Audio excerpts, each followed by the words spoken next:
God damn Yes. it. All right, welcome to the Somewhat Okay podcast, episode number 23. I had to think about that. God damn. So we're live, we're local. I'm out here. I'm Tyler. Are we really local? We had viewers from Germany, so Well, we are local We did? to each other, I think. that Local-ish. Local-ish, Goddamn. yeah, that works. Well, you guys are in New Mexico. I'm in Texas, so. We're doing the best we can with what we had, all right? Suck it. well, there's a difference. It's that no one knows where we're from, but should everyone we, now thinks that you're a hick. Should we address the Cool. controversy of us being gone for how long were we gone, Tim? Like 2 weeks? Yeah, 2 weeks. Almost 3? Yeah. Basically, what happened? Yeah, I was dying without the podcast. Oh no, Brian, we would have pulled you in here even when you were sick. I just didn't have my computer. Yeah. So basically, what happened was my monitor essentially killed itself, and I was like, no, please. And then it went on to do it anyways. And then I didn't have a monitor for 2 weeks, and I was just kind of sitting around like, huh, what the hell do I do now? Because I couldn't. I have online classes that I couldn't do. Luckily, I got on my laptop and did it on there, but I could not run a stream on my laptop because I have like 4 gigabytes of memory left. Okay. And I also want to throw out real quick something that really bothers me. A lot of those gigabytes that are being taken up, that is not stuff that I put on my computer. That is shit that was put on the computer by Windows 10. Windows 10 took up like 27 fucking gigabytes of memory on its own. You hate that shit. You can delete some of it, but it just fucking comes back. Doesn't even matter. Yep. It'll just come back in the next update, so it's like fucking why even try? So I just use my laptop for like typing shit out, like Word documents and stuff like that. Oh, Watching stuff on the go. Also, wasn't like 8 episodes of the podcast taken down on YouTube? Oh yeah, that's right. Yeah. But I restored them. They're all back now. We weren't family friendly enough. To everyone who was concerned and was like, "Yo, why are the podcasts gone from YouTube?" I got on. Let me explain this too. I got on to check it like at 2 a.m. last night because I was laying in bed and I was like, "Oh shit, the podcasts are still gone." So then I went and I got on the computer and I went to my other YouTube channel, the LHK, where we post the podcast, and essentially they were all privatized, like not taken down, not struck with like a strike or anything. They were just all private. What? Like I went through and privatized them or something. So it was your fault. Obviously, yeah. I tripped and accidentally privatized 10 episodes of the podcast. No, yeah, I was just super confused by it. I was like, Tyler. how could this happen? I was like, what? Maybe I did trip and privatize 10 of the episodes. I don't fucking know what happened. I'm sitting here like, what Maybe the one hell? of your characters came to life and decided to do it the fuck with you. Yeah, Vincent was like, I'm going to privatize his videos. Yeah, that's absolutely You hate when that what happened. happens? Oh, yeah, right? What? What? Your characters gain Do you hate when your sentience. alter ego takes over your computer? Been there, man. Tim hasn't been there. No. Because Tim's homophobic. Yes. Moving forward. Oh, wait, hang on. Let me get my dashboard on the screen. Oh, also in other news, computer-wise, Oh, right, that's right. Tim is coming. Oh my God. Oh, my Coming! God. Oh, Yeah. hang on. You cut out again. Hold on. And bigger, Gross. girthier. I have a new computer, so Yeah, Nice. you got a new computer. I don't have. So whenever we play shit, I won't be the last person to load in. Yep. Yeah. So I'm the only Hooray. one that doesn't have a fucking setup. Exactly. Get on that shit, man. I know. I'm trying, man. I'm poor and I'm He still doesn't trying to have anything, dude. Like, leave him alone. He lives in a box. You have a kidney, don't you? I'm kidding. Yeah, those are worth a hefty amount. Just donate your kidney, dude. Yeah, and then you'll have your Pay box off your and then college you'll just be like, tuition, and you'll still have enough left over to get a Diabetes computer runs tower. in my family. I'm pretty sure I need my kidney. I don't know about that. Who really needs their kidney when you really get down to it, you know? And see, if you buy a computer, then not only do you get a computer, but you'll have a brand new box. You can play Surgeon Simulator and then you can pretend you have a brand new box. Really? Wow. That's funny as hell. You're the one who said that you were living in a box. Wait, I think I said that. He Hold on. said that. He said that. Oh. God Well, damn I it. just I mean, supported. I mean, he's I not mean, wrong, yeah, but Brian didn't contest it, you were but better still, than it's, you don't just come out and say that to people. I thought you were better than that, Tim. Really? Really? Yeah. I'm gonna be the moral compass now? Out of all we've I been thought through. you were the moral compass, like this whole time. Isn't that why you That's chastised okay. me on episode 7 of the podcast at 45 minutes into it? Oh my god. Yeah, I have it memorized. You bitch. Did you guys replace me that one time when I got cut off in the podcast? Austin just came in like the last 10 minutes of the podcast.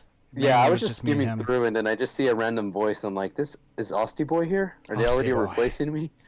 You saw the voice? You're off the show. He saw the voice. Is He's that Kanye a West. feature? He can see sounds I now. saw the voice. Yes, I can see his now. Is that what our podcast is now offering? Yeah. Yes. That. Be sure The to new hit up my feature. Patreon today, because if you do, after you do, we give you this drug that lets you see sounds. Technically, it's called acid, but it's whatever. Anyways, Yeah. You're Somewhat welcome, Tyler. okay. $10 PayPal. The Somewhat Okay podcast coming to you in sound. in acid.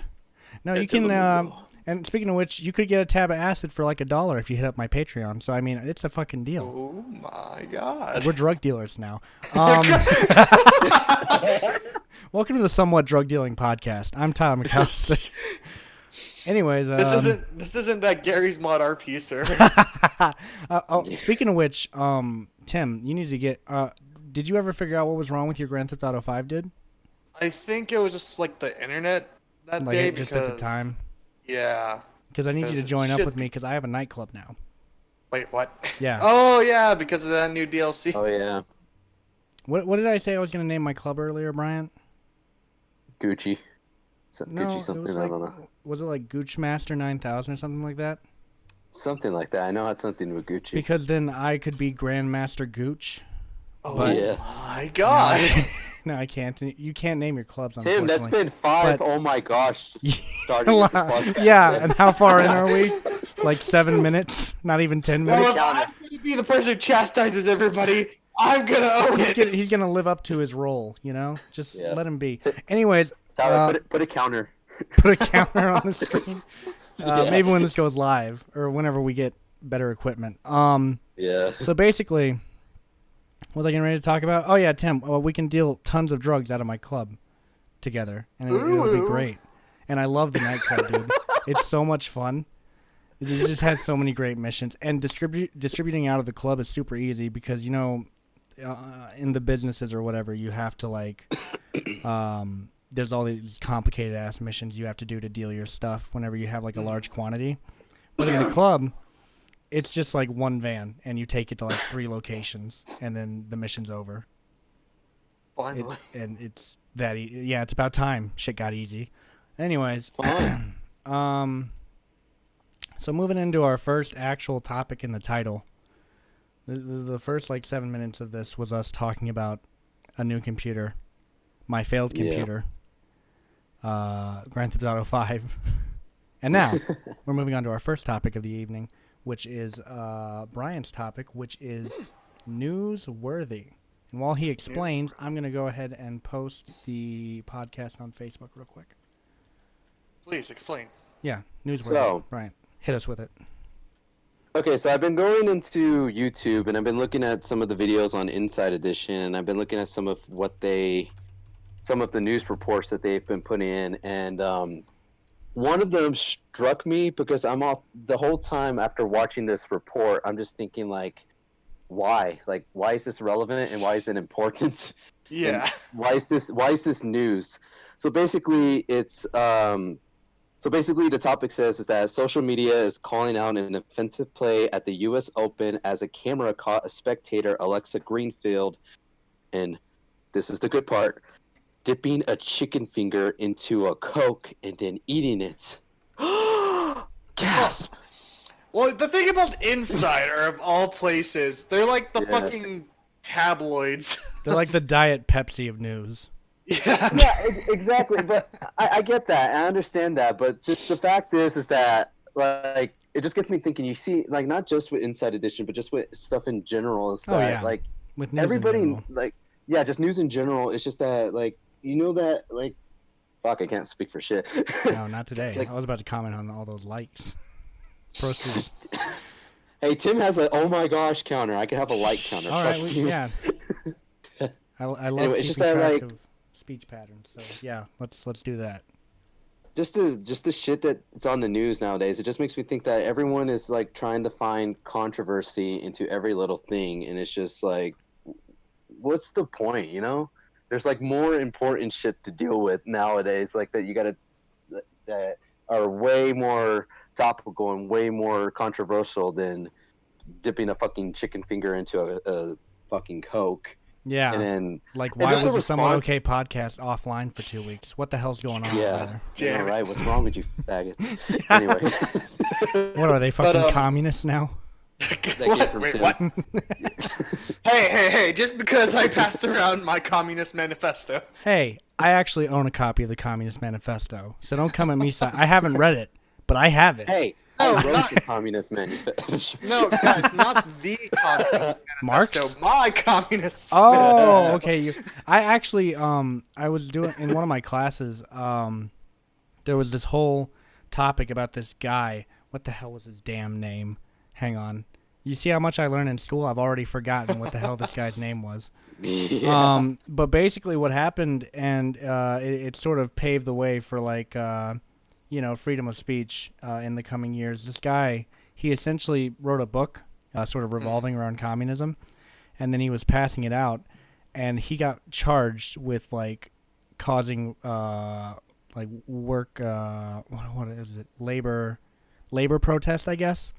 And he got brought in on that, and then they were like, okay, but this is covered by freedom of speech, and they confirmed that, and then they proceeded to put him in prison and have him serve his time anyways after they dictated this rule where they're like, okay, we can't put people in jail for what they say. Now, excuse me while I put this man in jail for what he said. Like, Yeah. what? God. What is going on here? This was in like the 40s or somewhere around there. Or Yeah. not even the 40s probably like early fucking the 1920s or something like that. Please stand down, or we'll use police brutality. Police brutality. I love my police. Oh, we didn't even have Police. like true regulations on that until like 1984. God, yeah, I had to learn about all this stuff consecutive, and I was just like, oh Jesus. Luckily, the assignment was shorter than they usually are, so I didn't have to like sit through too much of this shit. But Yeah. it was his last name was Gitlow. I remember that because I thought it was funny. I thought it was a funny last name, Gitlow, Gitlow. What the hell? I think it was probably John Gitlow. I don't know. Anyways, yeah. So with the idea of stuff being newsworthy, I often think that about tons of things, especially with all the protests that have like gotten fueled up recently. Who really cares, you know, with a lot of the stuff? Like, I was talking to you about how the fuck do you say that guy's name? Kaepernick? Kaepernick? Oh, yeah. Capper? Colin Kaepernick. Yeah, that guy. I just saw that he partnered with Nike and people losing their minds about it, and I was like, who cares, you know? Like, He has a different opinion, and, Yeah, and he lost his job. I really don't give a shit what he does anymore. And, you know, for that matter, just the whole kneeling in the football game in the first place was stupid to me as well. yeah, that shit was just like, why? I Like, never really who cares? understood it, or like why everyone got. I guess I kind of see why people get so up in arms about it, but it's like, man, who cares? At the end of the day, like, people are just let people do what they want to do, because you know you're talking about, oh, they fought for your right to do that. It's like, yeah, so why shouldn't they be able to do it? If their right was fought for, let them do whatever the hell they want. If I want to kneel on a fucking field, I'm going to do it. The First Amendment covers that, and the 14th technically, because the 14th had to remodel some of the stuff about the First Amendment because it wasn't previously including people who were former slaves and da-da-da-da-da. See, I've been learning a ton of stuff about the amendments recently in my political science class, in case you can't tell. So I'm going to be going on and on about all this shit that no one's probably going to care about. Yeah, It's coming back to me. Yeah, right. You're jogging my memory. I'm like, oh, okay. My Yeah, God. there it is. I remember this. Did you I gotta be in see history. anything else in particular that like sort of sparked this conversation that you saw on the news as well? Recently, the creators of like Sesame Street were going on a big tangent about because one of the writers came out and said that Bert and Ernie were written as a homosexual couple. Oh. And they went on a big tangent saying like, no, they weren't. We never agreed to that. Oh my God. This is all him just because he's been released. He's taking and I'm just like, okay, who cares? I'm like, literally, just let it be. Who the fuck cares? Yeah, just Did you let hear it be. that the I mean, here's something that's kind of newsworthy. Did you hear, I think I read this somewhere, that the co-creator of CS:GO was like soliciting sex from a 16-year-old? no shit. Yeah. And he's like in big Everyone's shit a for that right pedophile now. nowadays. Yeah, I know, right? Isn't just everyone a pedophile? Is that like a new? Is that like a trend? Is that the new thing? Is pedophilia? Am I behind the times? I Let's apologize. ask Tim when he gets back. Welcome back, Tim. Are you behind the new trend? Say yes. No. No? Good choice. You sure? Good I choice. keep up with pop culture constantly. No, we were talking about because I don't know if you heard this, Tim, but the co-creator of CS:GO got pulled in for soliciting sex from a 16-year-old. What? And he's like been let go from Valve and everything. Fuck. And he said, I didn't know she was 16. The classic excuse, Yeah. Man, look at her, man. She doesn't look 16. Yeah. And for that matter, Age of like consent soliciting. in Philippines is 14. That's such or a what- disgusting, oh, like. I hate that word You're not wrong. in terms but... of like legal stance. Mhm. Soliciting word? sex. Number one, yeah. it's hard to say because I have a lisp, and secondly, it's just fucking hilarious. Like it just sounds soliciting. I was soliciting sex. It sounds terrible. I hate the sound of the word, but yeah. And we were talking. On the street corner And was Brian said, soliciting me. the 16-year-old on the street corner, according to this guy. No. But Brian was like, everyone's a pedophile now. And I was like, yeah, is that the new trend? Like, am I behind the times? what? Not being What? a pedophile? Like, Oh God, what did I agree to? yeah, but apparently no. Tim's kept up with the times. Fuck. Yeah. See. Hashtag, This is Keep track hashtag, of all the trends. I never miss them. hashtag prosecute Tim. Yeah. Well, yeah. I mean, it's just sort of been like, I don't know. Recently, it's been like touched on in the fact that like people are just like, what the fuck is with this bullshit ass news? Right. But it's always been a thing. I mean, I remember being like a kid and I'd get legitimately afraid of the fucking like the Global Inquirer or some shit. Oh, yeah. Where they were just like, the doomsday is coming. This lamb shat out a passage from the Bible. Oh, man. What was, there was a website. They were like a satire site. But they said that they had to shut down because the news had quite literally become too close to their satire for them to do it anymore. Oh, I remember I followed them on Facebook. It's run by Age of Shitlords. I don't know what their Yeah. actual site was, Age of but Shitlords. I'm not sure what it's called either, but they were like, yeah, I remember what you're talking about though. yeah, and I remember the video that I was watching. The guy put up. He was like, one of these is satire, one of these is serious. You decipher which one is which. And I got it wrong. That's the thing. The actual news was like crazier than the satire, and I was just like, oh my God, are you kidding me? Is this real life? Yeah. Welcome to 2018, my dude. Welcome to 2018, the year of our Lord, 2018. What? The year of our Lord. Sorry, I've been watching Fear and Loathing in Las Vegas too much. Or rather, I was watching clips of it last night with my friend because she had never seen the movie, and I was like, "You've never seen Fear and Loathing in Las Vegas? It's one of my favorites." And so we watched a couple clips from it, and she has already decided it's probably one of her new favorite movies. Oh, damn. It's a good ass movie. You. It deserves more. Good taste. Yeah, right. Kino You're all taste. joining your cult, Tyler. And join me. You people voted for Hubert Humphrey, and you killed Jesus.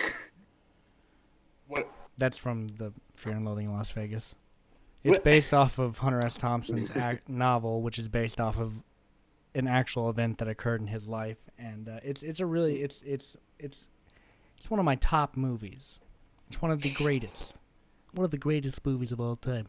I had to usher on Saturday. Best movie of all time.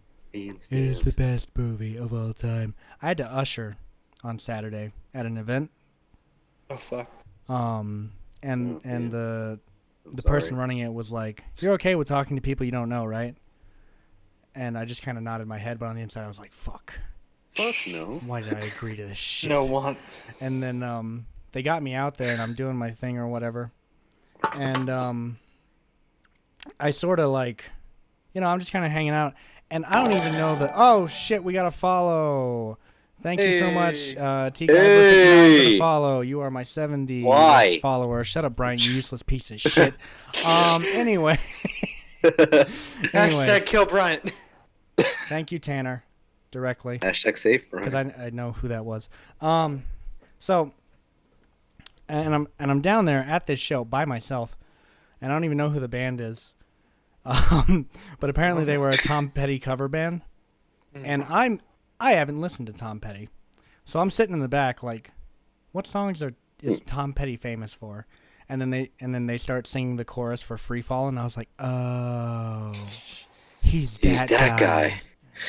And I was like, didn't he die last year? And then I Googled it, like sitting in the back of the concert.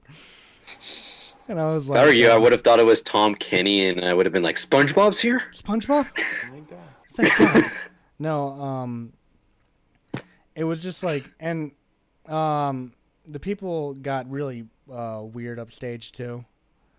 Like the people that were in the front, because the singer was like, "I want people to come down here and dance, motherfuckers," and they were like, "Aight," and they all ran down to the front.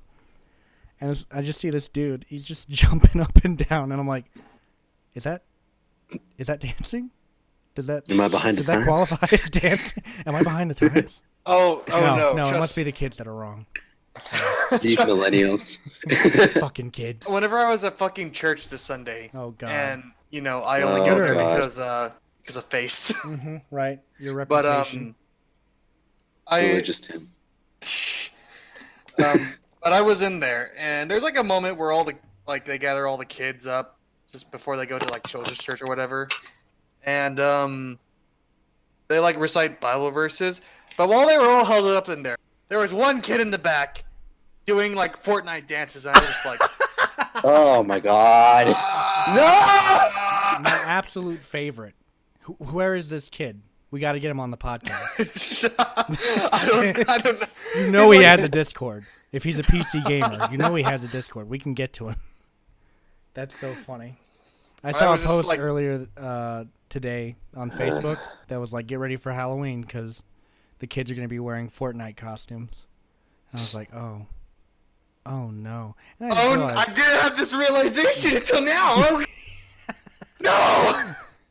I'm wondering, are there official Fortnite costumes like out there being produced by the masses, or is like Epic Games producing them directly and like selling them to chains? I'm gonna like Google Walmart? this shit right now, and I'm gonna die inside. This is unfortunate. Happy Halloween, Tim. Happy Halloween.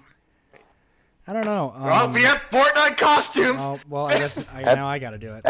Have any of you ever played Fortnite yet? I've never even. I haven't played it.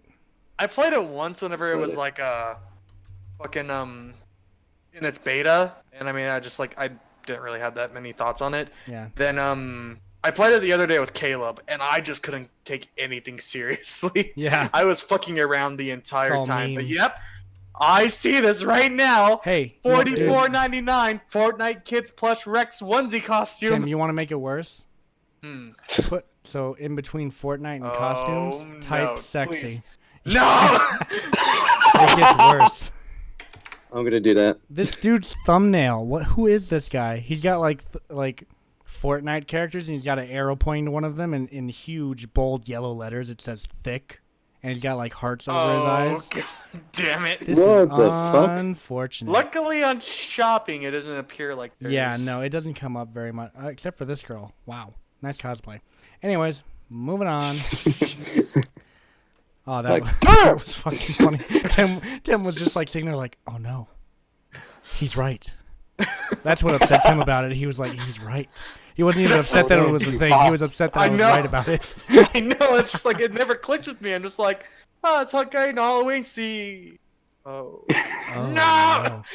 You're not even gonna be able to go anywhere, dude, because it's just gonna be like waves of Fortnite kids just doing the Fortnite They're gonna dances down the street. They're gonna be breaking houses and shit and looting. They're gonna loot. No, they're gonna be They're gonna breaking. loot No, your no, no. candy. They're gonna be breaking down walls so that they can build. Exactly. Yeah. We'll just be like playing, and then I'll just be like, And take your okay, fucking I'm gonna candy. Go over. Oh God, no! No! Don't use my room as supplies. So you like turn and you look and you see the kid and you're like, oh, that's a cute costume. Ah, fuck. What the hell? He actually shot me. Jesus Christ. Who gave you a gun? Get out, bitch. He hit me with a stick with a unicorn on it. What the fuck is that? Can you imagine? He's You like get having gunned down fun. by no, hold on. You get like gunned down by a group of kids. He's like, oh, get fucked, bitch. Like you getting shit talked the hell out of while you're dying by this like 13-year-old.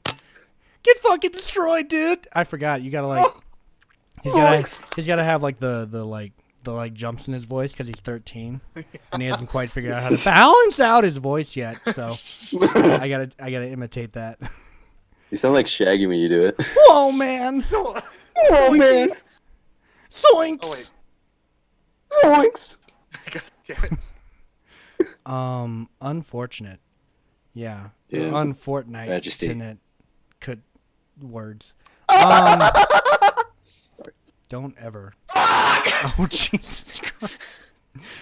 I love the opening of the last episode where I'm like announcing the name of the episode and you just do that scream and we all go quiet for a few seconds. Like, We're like, oh, oh. and then Okay. we all start laughing. It's great. So moving on from that hot situation, we're gonna move directly into Brian's next topic. Oh fuck. Stereotyping. Yeah. Oh fuck. Yeah, get ready, Tim. Yeah, Tim, you're gonna be like the master of this. You're like an asshole. So. I think we're assholes. I didn't even All ask three the of us are question. He assholes. said. Yeah, you didn't even get to get it out there. He told me before we started, he was like, I want to ask Tim, because he's only known me for a Yeah. few weeks, Yeah. what he okay, thinks Tim. of me. And Tim Oh, came yeah. out with that right God out the gate. I know, right? Yeah, before I get into this, I just want to get your opinion, Tim. I've known you for like 3 or 4 weeks now or something. I friend you on Facebook, and you kind of got an idea of what I look like. I just want your opinion, like, Looks what like do a you... piece of Shut shit. the fuck up, Tim. I know, right? Anyway, Tyler, shut up. Yeah, why were you talking Anyway. to Tim? How do you mix us up? I know. We're two different races entirely. No, I'm telling you to shut up because I'm trying to talk That's to true. Tim. Our race. Yeah. Otherwise, we're totally identical. No, we're not. My voice is better, though. Continue. Anyway, Tim, I want to get your first impressions of me. What do you think I am as a person? Like, who? I don't know. What do you think my interests are, just based on what I look like and what our interactions were? Just give me your full opinion right now. Seeing Just- that you've worked with Tyler on his films, and it seems to be something that you actively participate in. by force. And You're going to think horrible things of you. I was thrown off by the fact that you don't own or at least, I don't know. Well, I'm not sure about this aspect, but how if you dipped your feet into the water of gaming, surprisingly, at least from my impression so far, you're not a nerd, so I dislike you. But How'd you get that impression that I'm not a nerd? well, in the sense of, I don't know, more gaming, just because there's times when me and Tyler talked about a game and you were sort of like the nod your head along. It's like, yes, quite. Because he doesn't have, like... I don't play PC. I'm mostly Yeah. console. Yeah. Okay, I just that's I can't afford it at the moment. Console fake! No, I'm kidding. Hey, I could say that now. It's been years since I've heard that. But I mean, basically, I just sum you up as sort of just like all the other, like, you know, artsy, eccentric. He called you artsy. He thinks you're gay.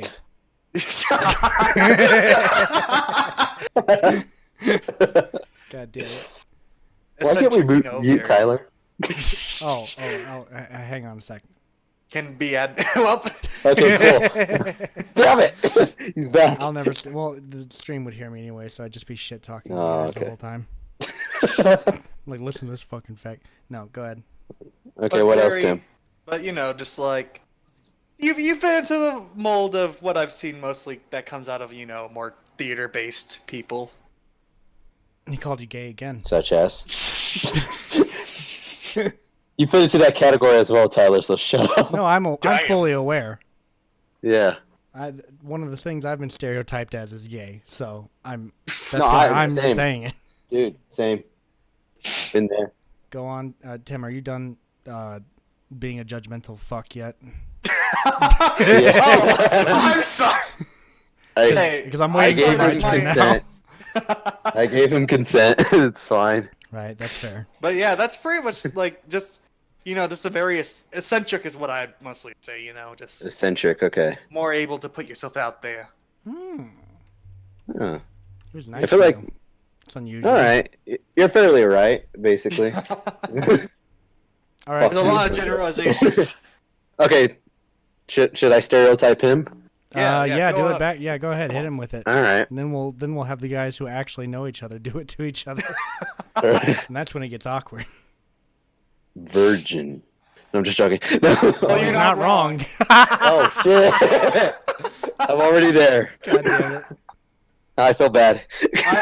I'm saving my chastity. No, it's fine. I'm just joking. I say it ironically, okay? He says it with love. Yeah, I say it with love, man.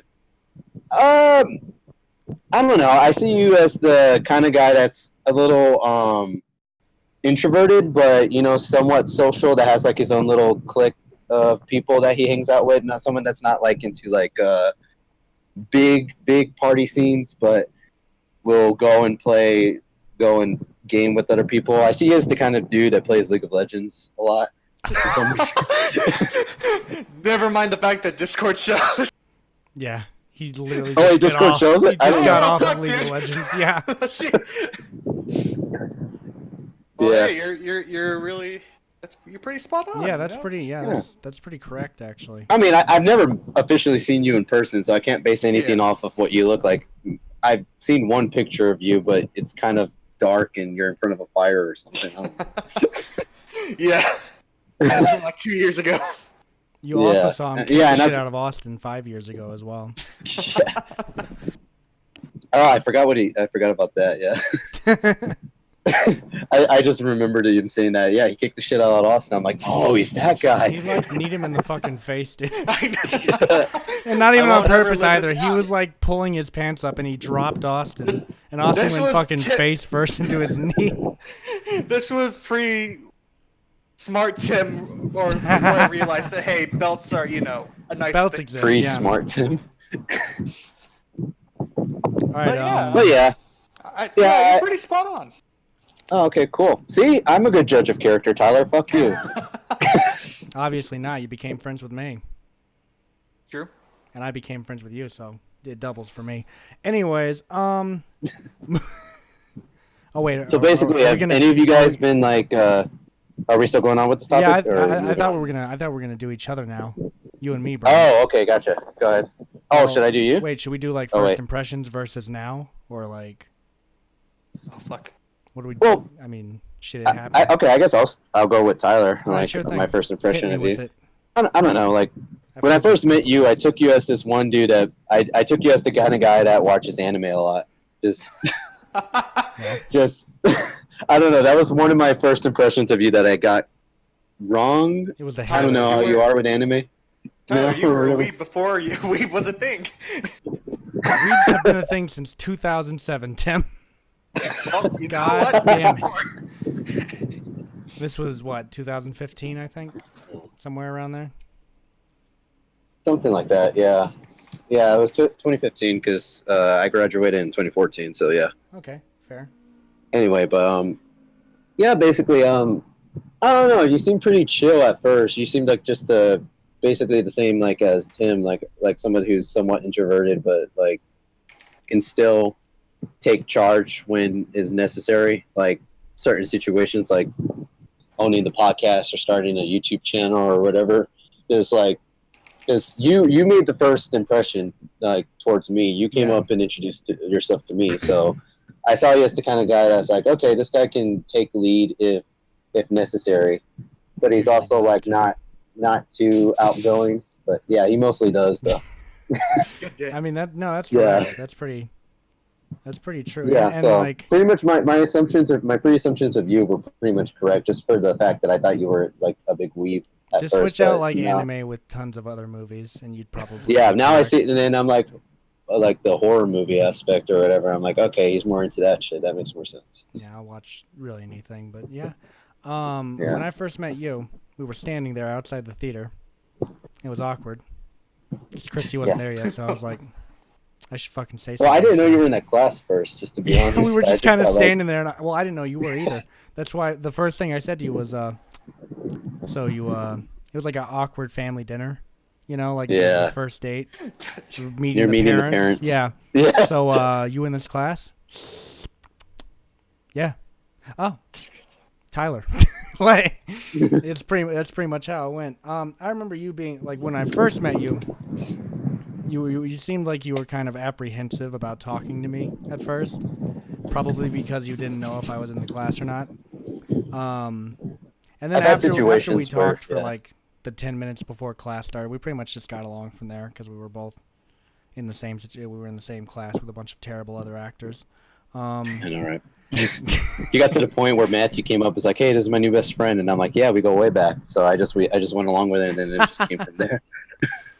That was also the first time I ever walked out of a rehearsal before. Yeah, like, fuck this. Remember that vividly. I'm out.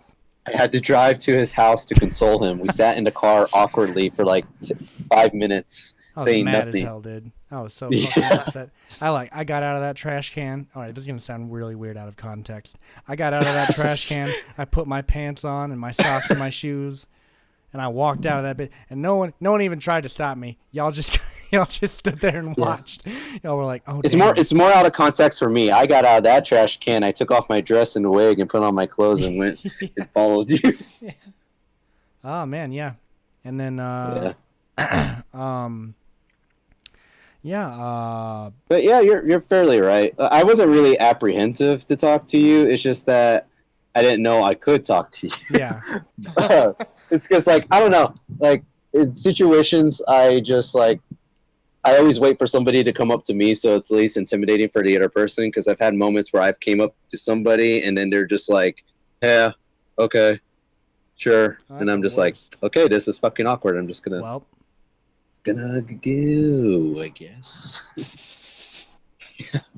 Just slide away. Yeah, no. Yeah, I always let people do the come to me first, you know, and then I just I try to be like, I try to act towards other people that I've met, like with Tim, for example. When you invited him here, I acted like I knew him from like I've known him forever. Like when he showed up, I saw his Discord name say something cunt, and I'm like, "Oh, hello, Mr. Cunt."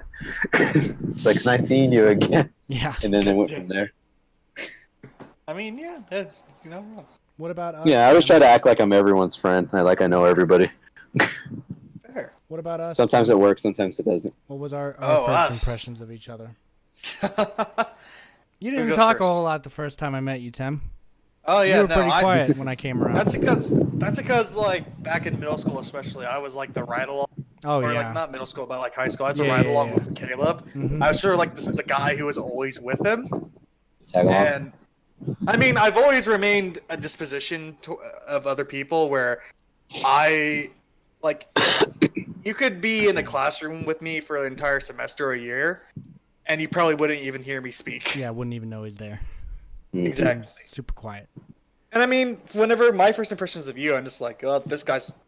You were a lot different than the other people that Caleb was introducing me to at that time. Yeah. Because he was a social one out of the two of us. Yeah, that's correct. But Caleb always has been too, as far as I've known him, anyways. And I'm just like, well, it's interesting. It's like the first introduction. Starting to do films and all that shit. At that point, I was like, okay, I'm just like a band nerd. I do band nerd shit, and then it's like, oh, this filming stuff is pretty fun. Yeah, you're like, I've been hog tied into this, and I like it. Oh man, Yeah, especially that unreleased movie that never came out where you shot yourself or whatever. Yeah. That one's my favorite. That one's your greatest role that never saw the light of day. They're gonna talk about it centuries from now. They're like the lost films of Tyler They'll just be McCall. like, we found Which one was this it? YouTube video. Oh, they're gonna find it. Yeah, they'll only be able to find the trailer for it. I don't even remember what it's called. It was a movie that I never finished. You can't even look at the trailer anymore. But yeah, it was Tim's star role where he got his feelings hurt and he killed himself. I don't see him kill himself, unfortunately. We cut away before that happened. I just remember that you like asked me a question. I look over to you and just pulls a gun out of Oh nowhere. no, I say something like "You're fucking useless," and I walk off, and you're like, Oh, okay, okay. and then you pull the gun out, and you're like, Psh. I remember in that movie, I woke up show in a him. bathtub. Mhm. That was like the premise of the entire movie. Like it just starts with me in the bathtub. We never answered how I ended up in this. It was like a David Lynch film. It was like just no funny too because context to it. There it I'm the is, there it person is. you interact with after you get out of the bathtub. Yeah, you're like what standing happens. outside the door, and I'm like, yo, where the fuck am I? And you're like, I don't fucking know, man. You're fucking goddamn useless. And I walk away, and you kill yourself. Bang. Damn. That's sad as shit, Tim. Damn, I'm son. sorry that had to happen to you. At least in your See- next role, you got to kick the shit out of Austin. That was fine. See, I I like did to too. believe Hey, that I Hey, transitioned from Tim, we both got to kick the shit out of Austin. Hey! It's a Hey, club. we're the Kick Austin. kick Well, Austin in the fucking face. We need club. new members. Oh, Yeah. God damn it. Tyler, make another movie where we get to kick Austin. I'm pretty sure Tyler has kicked Austin before, so he could probably join this club. I've shot Austin. Have you? Like I'm sure I've Okay. kicked Austin at some point in our friendship. Yeah. Not there's some on point. film, but I'm sure I've kicked him at some time. Was it a fetish though? I love Austin. I love Austin's first impression. Answer the question, Tyler. Wait, what was the question? Was it a fetish? No, you've got the roles backwards. Anyways, definitely. the first time I met Austin, we were shooting. I was starring in another movie for this guy named Kevin. You know Kevin, Tim. Oh, Kevin. Kevin Huang. Yeah. Yeah, I was shooting a movie for him, and I was starring in it. And I show up at the set, and Austin's playing like chess with Kevin, and he looks over at me, and Austin said, "My first thought was, this guy's gonna be a douchebag. Like this guy looks like a douchebag." Okay. and That was my impression of him. of Austin. Yes. Because the first time I met him, he just automatically makes a racial comment saying like, "Oh, it's you brought a Mexican here," or something. Like you brought another That Mexican. sounds like Austin. I'm like, who the fuck's this guy? I don't even know him. Yeah, that sounds like Austin. Nah, I love Austin. He's okay. Yeah, He grew on me. he's somewhat okay. Wait. if He's you a will. Boy Scout. God damn it. Fucking Tim. Tim was like, I wanted it. I wanted to say it this time. So wait, what have you guys been Only stereotyped fucking thing I as? wanted to do. I've been stereotyped Tim, wait, before as. we start, Tim, have you been stereotyped as a sweatshop worker? No. God damn it, Get no. because you're fucking Asian, dude. Yeah. Anyways, Brian, go ahead. Oh, you're Asian? Oh my. Brian's like, oh, this opens up a whole new can of jokes for this Yeah. segment. Anyways, no, go ahead. I have a whole list. A whole I'll list. kill him. Oh, Jesus. Oh, he's losing it. Oh, dang. His fucking Not the roommates are katana. like, what the hell's going on in there? Did Tim bring another girl over? And is he abusing her again?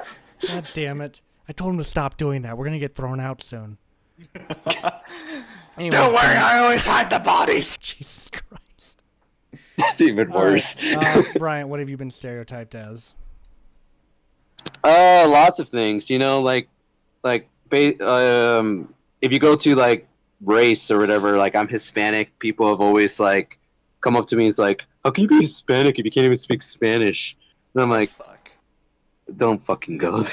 You know, Brian, I- I've I- always said that you're too white for the Mexicans and you're too Mexican for the white kids. So you just end up in Exactly. that weird area where you don't belong to I'm anything. I'm a white mocha. I'm a white mocha. That is what I God always tell damn it. people. But I think you found something new to identify as. dude, like, anyway, but no, that was the shit that pissed me off as a kid because like everyone always went with like the stereotypes or what the social norm was like, and stuck to that. And if you didn't follow it, then you were um, made fun of her and shit. I mean, I remember I told you this one story, Tyler. Like one time in class, the substitute teacher didn't give a shit about what we needed to do, and there's like about half of us. Like half of us were Mexican, and then half of us were white. There was like 5 white people and about like 6 Mexicans, counting me, and all of a sudden we just decided that, hey guys, why don't we just crumple up a whole bunch of paper and play dodgeball? And we're like, cool. And then one asshole kid decides to go like, okay, we're gonna do whites versus Mexicans. Brian, get on the white side. No. And I'm like, wait, what?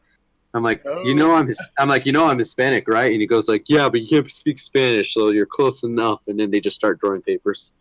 Like, you fucking assholes. Such a school thing. I don't know. Throwing papers. And I've worked at a grocery store. I know, right? And then I've worked at the grocery store, and I've worked at different places where I've interacted with people that are bilingual or speak a different language, and I've always gotten that look where someone speaks to me in Spanish, and I'll be like, "I'm sorry, I don't know what you're saying," and then they always have like that side eye, and then they just smiling at me, and they have that side eye, and I'm like, "You fucking bitch! Don't fucking go there. I know what you're thinking. Don't judge me, okay?" I did it. I know, right? Chingao. Like, God damn. I don't even know what that means. That's how bad it is. But not just with stereotyped as being Mexican all the time. People come up to my dad and speak Spanish to him. My dad's not even remotely Hispanic.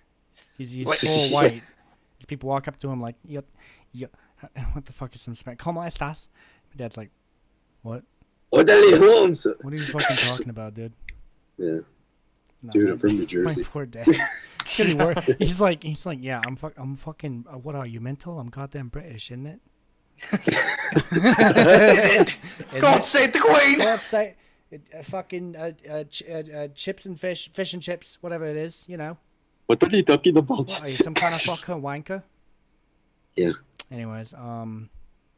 Crazy. Yeah, but that would just race the, just. I've been stereotyped as lots of stuff. Like, people always put me into a category, and sometimes they're correct, sometimes they're not, and it's always some nerdy shit. It's like, I remember somebody came up to me, one of my coworkers came up to me and says, like, you look like the kind of guy that ran like Naruto in junior high. Damn. I'm like, what the fuck's that mean? We actually had a dude that did though. I don't know if Tim ever knew him, but it was. I knew multiple kids who did that. Oh, okay. Well, I only knew one, and every day my brother did that. I would walk out of my building, and there he would go, off into the sunset. Who? I know one kid from high school who definitely did that shit all the time. Mm-hmm. I saw a little kid at the doctor's office the other day wearing one of those headbands that you see in Naruto, and he was sitting down in cross-legged in the chair, just there doing like hand motions. Oh, doing shinjitsu?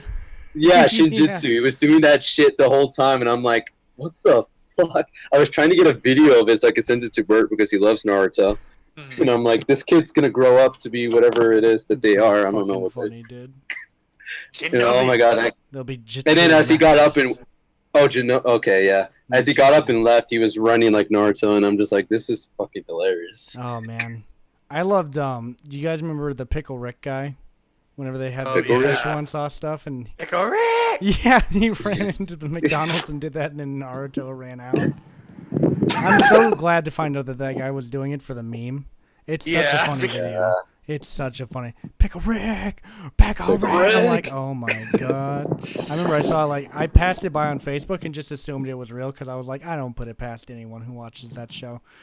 So I just kept scrolling, and then I saw an interview with him later on, and I was like, huh, what a total memester. This guy's a walking meme. The cops actually got involved with that whole situation. They pulled him aside and were like, did you do this? And he's like, yeah. And they like, stop that. And he was like, all right. No. And then he never did it again. What the hell was the the topic. I've been stereotyped as let's see. You see how I got this flower shirt on? Back in my hometown, they called me the flower shirt kid. Oh, fuck. Flower shirt kid. That and faggot. Anyways, Whoa. I stole that joke. Nice. No, but seriously, people, I guess I didn't find out about it until like I graduated, like 2 years after. But I guess a ton of people presumed me as gay for like the longest time in high school. What? Which is strange because I've never had a boyfriend or even been attracted to men. I was very confused. Well, we do live in Hodunk Clovis. You got that too. Yeah. I've been accused of being a school shooter. I was also accused of wanting to kill myself. Oh, Tyler, remember that one time when Christy thought I was the bomber at the college? What? Okay, hang on. She didn't necessarily think that. I just sort of said, Brian's up at the college. I want to make sure he's okay. And she was like, "You don't think he did it, did you?" And I was like, "No, Christy, that's not what I'm implying. I'm hoping he's not injured." And she's like, "Oh, okay." I think it's the fact that she bought into it so quickly. Yeah. You don't think he did it? Just the tone of her voice. And then the way Brian you was described thinking it was fucking me later on as well. So no, I never said. All the way I called.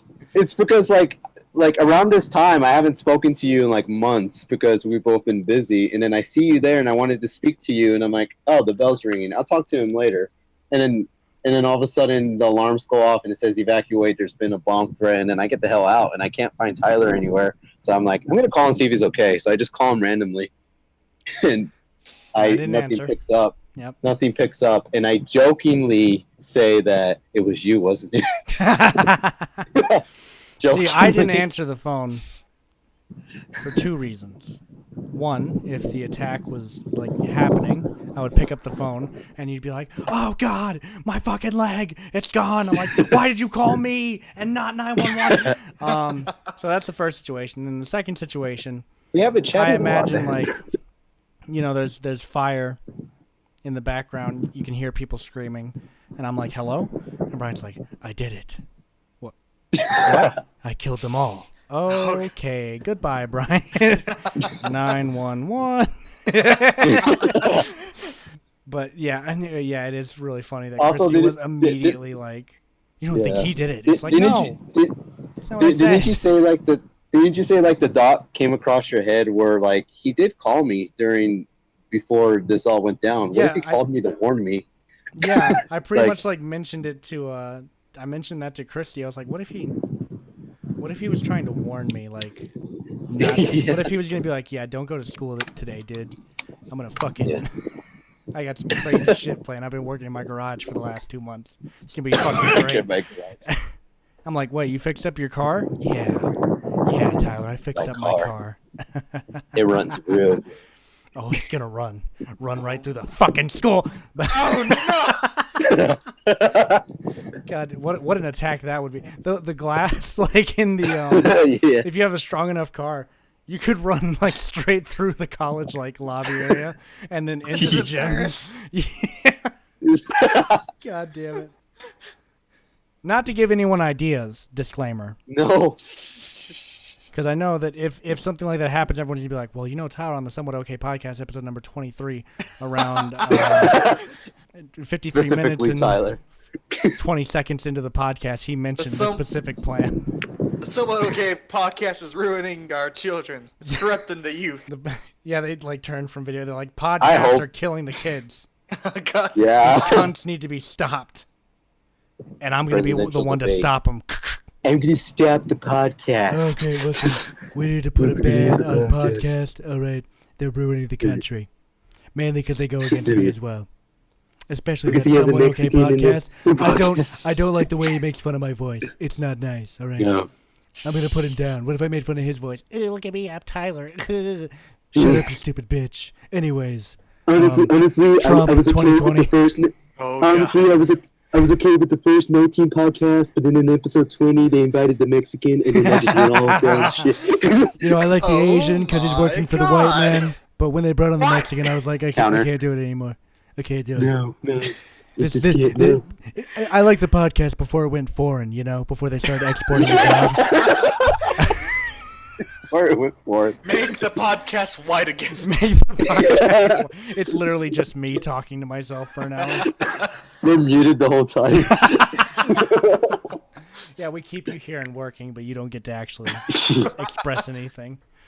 Oh, man. Tim, what have you been stereotyped as, aside from Jackie Chan's unsuccessful brother? The thing is that, to be honest, Proceed. Racially I wise, didn't know I've you were never Asian been for the longest time. God damn it. Racially I wise, just thought you... Sorry, go ahead. Sorry. Leave him alone. Racially wise, I've never really been stereotyped because people just, I think a lot, I mean, I guess in a way it stereotyped me, but people thought I was Mexican. They didn't even think I was fucking Filipino. To be fair, dude, I thought you were Mexican. Exactly. Like a really off-brand Mexican. What I was about to say right now, I was about to say I thought you were like one of those Mexicans that look Asian, because I have friends who are Mexican that look Asian It is a or whatever. common thing. Yeah, no. But I mean that happened a lot, but no one's really like commented like, "Oh, you don't know Spanish or something?" Like I don't remember anyone saying. And like the thing is too is that I do joke like people thought I was a school shooter, but I think it's just because nobody like bothered with me. Yeah. It's because I kept such a low profile that nobody knew what I was about. Right. They just knew that I was pretty nerdy, and that's about it. Yeah. You are pretty nerdy. But We all are. Unless they knew like one of my friends, they're just like there was no information on me. So wait, hold up. Speaking of the school shooter thing, did I ever tell you guys that story? I think I've heard. I'm not sure about Brian. I do get. I got an idea of it. Oh, okay. I remember you bringing it up. What does that mean? What the fuck does that mean? I got an idea. It's a yes or no question. I was like in the distance, and you were talking about it, and I was like, "Oh, that's a cool story." And then I walked away, but I got most of it. Did I tell you? No, I remember you bringing up. Something related to that topic. I don't know if this is the exact same story, but go ahead. Well, I was just in class one day, chilling. Mm-hmm. I think I told you this story the other night, Tim, actually, at the party. Because I could not, for the life of me, remember what this goddamn, the principal's name. I just called him Hitler and George Bush because that's who they look like and sound like to me. So Hitler walks into the classroom. When I tell the story, the names are what really give it personality.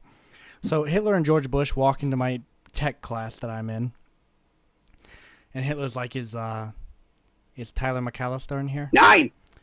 And unfortunately, my teacher, the fucking snitch, gave me up.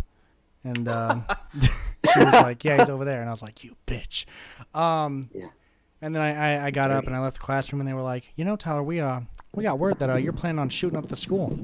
And I was like, damn, I wish I would have brought a gun. So then they searched my bag and tap me, which is very illegal, by the way. Just to let you guys know, you don't have to consent to a search if you don't want to, unless they have a warrant, in which case you're fucked then. Yeah. And then they're like, "Do you have a car?" And I'm like, "No, I'm fucking goddamn 18 years old and I don't have a fucking car. What do I look like?" And so then they walk me out to my car, and they have me open up the trunk, in which I'm like, "Okay, if you believe me to be a school shooter, and you think that I'm potentially dangerous, and you think that there may be weapons in this car, why are you letting me open up the trunk? Because what is the first fucking thing I'm going to do as a school shooter?" Notice the second word in the title. Shooter. Have you ever seen movies? And I was like, what are they going to do? Are you gonna radio the little Asian security guard? Yeah, Jackie Chan, I've been shot. Tim? And yeah, that was just a really weird experience. Then there was the other one where in 9th grade, they're like, Tim, did you go to the 9th grade center? Yeah. Was Mr. Hal there when you went there? I don't remember my fucking principal. Okay, well he was the vice principal, but I don't remember my name. he fucking. I'm coming into the school. He's waiting there, like in the front of the school, standing at the front, waiting for me. And he stops me and he's like, "You Tom McAllister?" I'm like wearing my ROTC uniform. It has like a name tag on. I'm like, yeah, I guess so. And so then he's like, "Follow me," and he keeps assuring me. He's like, "Don't worry, you're not in trouble," which makes me feel like I'm in trouble more and more. Closer we get to his office. We get to his office, and he's like, "We've received word that you're planning to hurt yourself." And I'm like, "Damn, I wish I would have brought something to hurt myself with." And then he wants to search my backpack illegally again. And he's like, he pulls out my fucking lunchbox. He's like, "What's in here?" Like, lunch. And he like opens up. He's like, "What's for lunch?" I'm like, "This motherfucker, I'm gonna hit you in about 20 seconds. One more dumbass thing, so help me God." He pulls out my food, and I'm like, "Yeah, that's some pretty delectable looking fucking food." No razor blades or anything. Yeah, nothing special in there. No. And then we just like, we kind of, Jesus Christ. We head over to, I had to sit in this room for like 3 periods and do fucking nothing the whole time and just sit there. And that's pretty much where it ends, because after that I went fucking home because I was sick of this shit. And I didn't deserve to be treated like this. Fuck you. Yeah. In situations like that, just fucking leave, because like That's what I did. The counselor was very nice. His name was Lewis. He was a very nice guy. He talked with me for 3 periods, so yeah, he's a pretty good guy, and he's true to his job. So, didn't you say the story I was thinking about? Like, didn't you say that there was one time where you had like one of your prop guns from one of your films in your car, and somebody saw it, and I was driving back from filming very late at night, and I get stopped by the police. Oh no! For a broken headlight. The cop walks up and, he's talking to me, and he like shines his flashlight in the back where a fucking prop gun is sitting. And he's like, "You want to step out of the car?" And I wasn't even thinking about it. And I get out of the car, and he's like, he didn't say this, but he was essentially like, "Is that a fucking gun right there?" And I'm like, "No, officer, that's a prop gun. I make films." And then I gave them my YouTube name, and they looked it up and, verified everything, and they were like, "All right, you're good to go. Just make sure you get that headlight fixed." So that was the minor Brian character. Yeah, that was the minor. That you keep shooting. I mean, at that point, just look at it. You can look at I'm like, no, they pulled it out and like looked at the guns to make sure they were fake and everything. It was the one and only time I've been asked to step out of my car. Not even the time that the person in the passenger seat next to me had weed when the cop pulled us over. Oh God. Yeah, no, that was a situation and a half. Let me tell you. And then don't sell them out now. Oh yeah, fucking that cop's a prick anyways. Fuck him. Yeah. He fucking gave me a fucking $300 goddamn ticket. Jesus Christ. Yeah, fucking right. Like I goddamn killed someone or something. The only ticket I've ever got was on my birthday, and it's because I turned right on a one-way road without putting on my signal. It was a one-way road to turn right. At least the police I didn't put my signal on. Nice enough to give you a gift on your birthday. Yeah, that's not the fucking gift I wanted. I don't think that's anyone ever wants when they're getting ticketed. I wanted a $250 not to pay for it. Yeah, right. Man. Yep. $250 for that shit. I'm kidding. Oh God. Uh-oh. Controversy! Uh-oh. No, I've actually been watching. Child friendly at all. Oh God. He's not a family-friendly streamer anymore. I like how it's controversy when we're making fun of the cops, but not when we were making fun of Trump. Oh, well, you know what? He's been memed so hard by this point. Anyone who gets offended over him being made fun of, they can just honestly fuck themselves with their MAGA hat. Yeah. True. Moving on to our next topic. Dun-dun-dun. Let's rock. Dun-dun-dun. Dun-dun-dun. Dun-dun. Leading on. Tim's talking. What? So I got this topic because a dear friend of mine. You got let on, I'm guessing. Yeah. He got fucked, dude. Oh no. Like, absolutely. Oh wait, is this what you were telling us about the other night? When your friend, he got like he sent a text in the group chat or something? Or no, Austin. I think Austin told. No, never mind. Go ahead. I think Austin told me about the situation. No. Go forth. Yeah, but I won't say any names, but my housemate, he's talking to this girl, right? Oh, okay, so it is who I thought it was. Go ahead. And they're doing all right, and then all of a sudden she does like a 180, and she's just like, because he's talking to this girl, and now her ex is just like that exclamation mark just pops over his head. He's just like, what? No, mine. And he starts talking to her again, and she's just like, and one of the worst things that happened was that she was like talking to him, and she was just like, hey, I just want to let you know that I want this to be my decision. I don't want you to be a second option, even though she was going back to talk to her old boyfriend, and if that doesn't work out, then she'll choose my housemate. Oof. Yeah, that is what Austin was telling me about. So I'm caught up on this one. He got fucked. That is unfortunate, plain and simple. dude. And I mean, I was thinking maybe we could have some story time about how we've been led on, or we've led other people on, possibly. I got cheated on one time. God damn it! I stabbed the bitch to death. You wish? What? You wish? I stabbed her to death. She's still a candidate, Tyler. That's. I mean, I went no, he literally. You don't know did. what I did while I was up there. Oh God. I mean, I did see her at a party. She came to a party that I was at while I was up there. Oh, and I was just kind of like, seriously? You're going to fucking do that? And then I just went to another party. Smoked weed in a different house, got drunk, and fell asleep on someone's, the fucking couch cushions because we couldn't find a bed. So me and this other girl, we pulled all the couch cushions out of the couches and made a bed out of them. Yeah. Fuck. That was a night. That was New Year's. It was great. And that was in 2017, last year, I'm pretty sure. Let me see. Well, have I ever really been let on, per se? No, I don't really think so. Well, no, actually, there was this one woman that I got with and then found out she was married later on. Oh, well, fuck. Yeah. Yeah. Oh, damn. And her husband was away on fucking, what is it? He was deployed, essentially. Oh, yeah. Well. And I was like, fun. What? I was like, yo, what? Like, I didn't know about this until he got back. And I came to the house one day, and I was like, who the fuck are you? And he's like, who are you? Here. And I was like, shit. My friend. Freeze I'm frame. so sorry. Yeah, no. Oh. Record scratch. You're wondering how I got here. Let me tell you.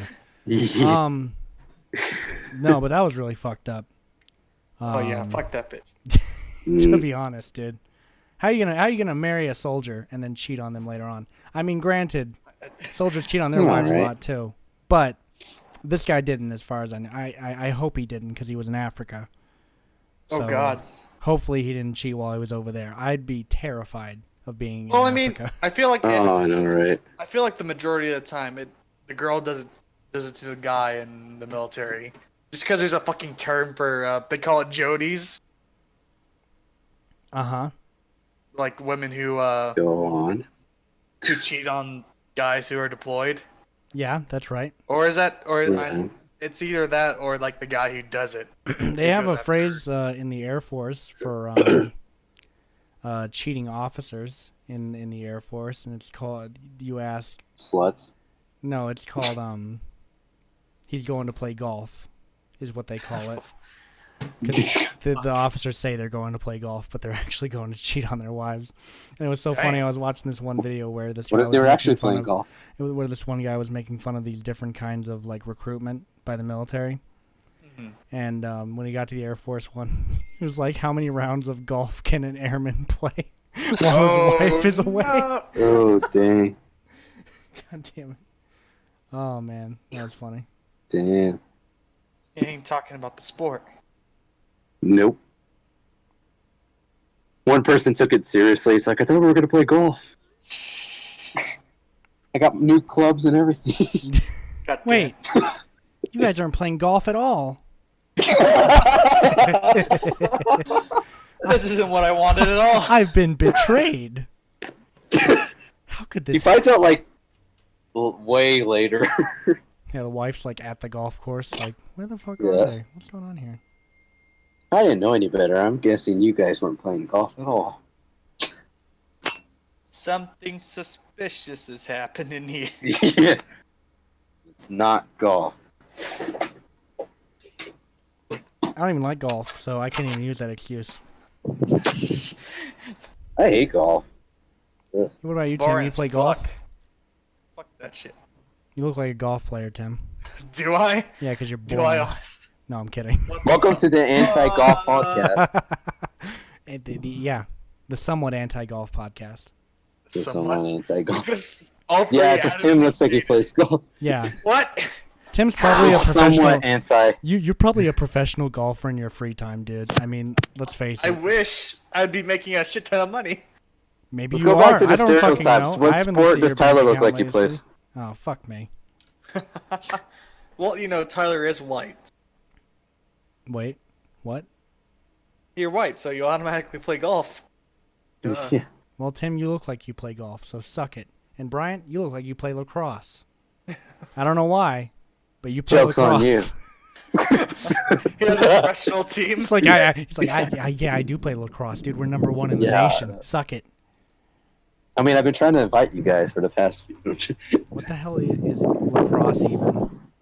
I don't even know what it is. I'm just going along Oh, with it's that dumb sport.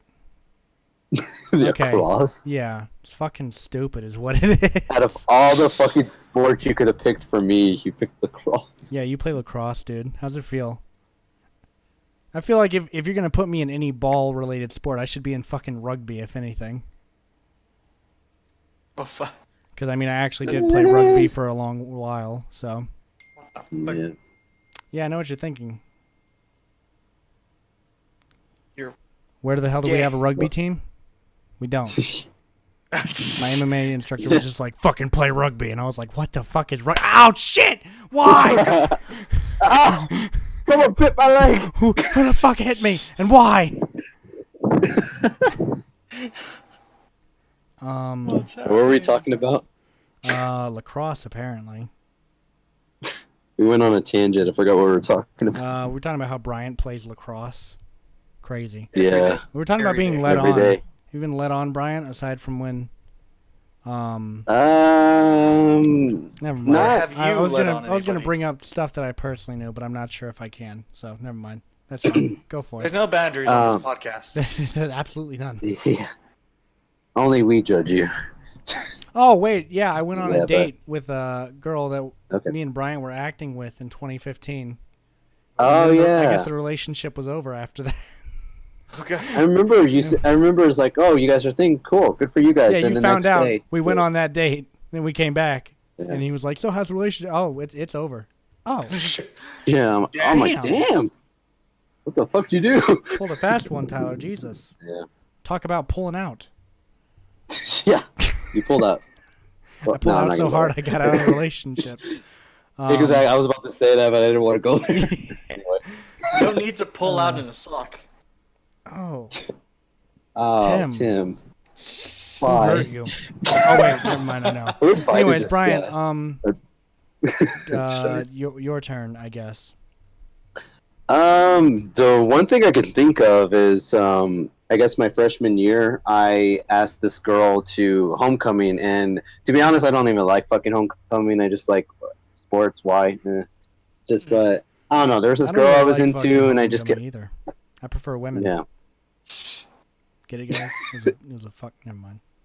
Go on. Anyway. Hurry up.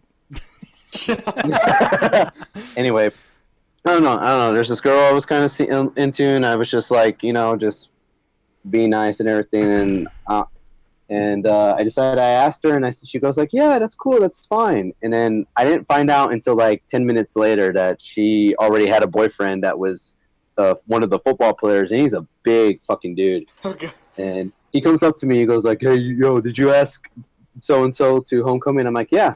And he goes like, I'm dating her, right? And I'm like, I do now. But here's the weird thing. He was cool with it. Like, he was like, you better go and show her a good time, okay? All right? You better just take her out and have a fun time. And I'm like, this is weird. but okay. Oh. Can we just wow. can we take a second? Wait. Okay, never mind. Finish your story, but I got something similar in a second too. Yeah, but I don't know, but the whole date was a fucking bust because she was just like not talking the whole fucking time, and it was just like she seemed bored, and I'm just there going like here's the thing, this is like one of my first dates, and I'm like, how do these work? What do I do? I guess I should start talking, and it's just like it just got fucking awkward, and then she pulls me aside and then sits me next to like a whole bunch of her group of friends, and then here's the I guess like this is where I kind of like got led on is that I went to go get food and everything, then I come back and I cannot find her, and I'm just like, okay, yeah, I'm like, yep, this was fucking stupid. There were so many red flags from the beginning, and I should have fucking looked at it. Understandable. But, yeah, but nah, that it's just that I'm actually glad she did leave because she was dull as fuck, dude. She was so boring. Like, I don't know, she seemed cool and nice from when I was like kind of seeing her, but once I went on the date with her, I'm just like, oh my god, this is what have I done? Why am I here? Like, dude, I was just waiting for something. I was close to leaving, to be quite honest. Fuck. And because I was just out of my environment, dude. That's just not my zone. That's just not my scene. I'm not one to go to like sports games and everything. That's just not my thing. And I tried to because like that's what she was into, and I'm like, okay, I'll conform. I'll just I'll sell out. Yeah, I'll sell out. But nah, so that's the only thing I could think of. But either way, I was about to leave as well, so I don't really think that counts as me being led on. But and plus, he was cool with it. The fact that, which was weird. So, you bring that up. I was at a party in Dallas. It was after a concert. Everyone was hanging out, this, that, and the other. It was fine, whatever. And I'm talking to this girl at the party, and we're kind of just, chatting, having a good time. And I'm like, cool, And then she kind of mentions her husband. I'm like, oh, okay, she has a husband. Cool. I'll I'm not gonna take this any further than where it was, anyways. Anyways, then her husband comes over to me shortly during the party and essentially asked me if I can cuck him. And he wants me to fuck his wife while he watches. And I was like, yo, what? Don't you hate it when that happens? I was like, yo, hold up. What? What the fuck's going on here? And no, yeah, it was just super weird, and I obviously didn't go through with it. I was like, I gotta go. My friends. You want me to do what? Oh yeah, that's when you start saying it out loud. I'm sorry. What? Start talking as loud as possible, and they'll be like, Did you have you ever thought about what if you went with it? Have you ever thought about going? Well, he didn't offer to pay me, so I had no incentive to really. If he offered me $100,000 per minute, yeah, I'm all in. Why not? Yeah, that's hella money right there. Literally. Yeah, but he just kind of wanted me to do it, and I'm not real comfortable with that if money's not involved. So. Nah, I'm out, fam. Sorry. Not happening. No. You're not that worth it. Anyways, so then I fucked his wife. No, I'm kidding. Just completely take the turn. Wait, no. Yeah. No! What about you, Tim? You gay wad? I have a homecoming thing too. And yes, I ignored that shit. But no, you didn't. Yeah, you just acknowledge it, gay wad. Yeah. I meta. It's meta. Okay. Shut the fuck up. Okay. Fourth Go on. I would say that, or it wasn't homecoming. It was just prom in general. But all right. This is sort of it's a gray area, just because of the fact that I went with this one girl, right?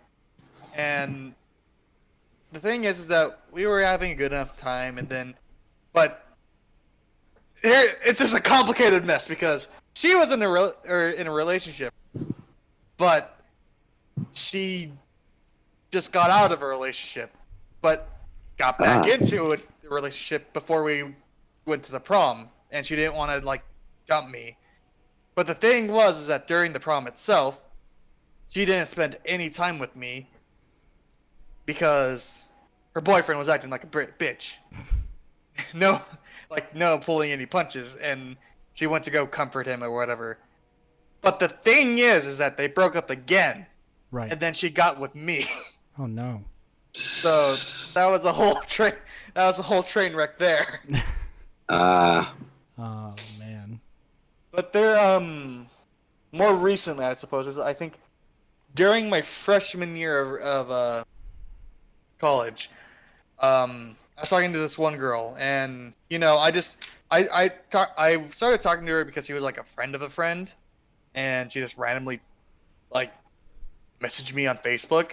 So we just started talking, and we've been speaking for like a few months, and I was sort of apprehensive about the whole thing. We're in 2 different cities, but then like she just randomly just like, oh yeah, I have a boyfriend now, and I'm just like, oh man, what?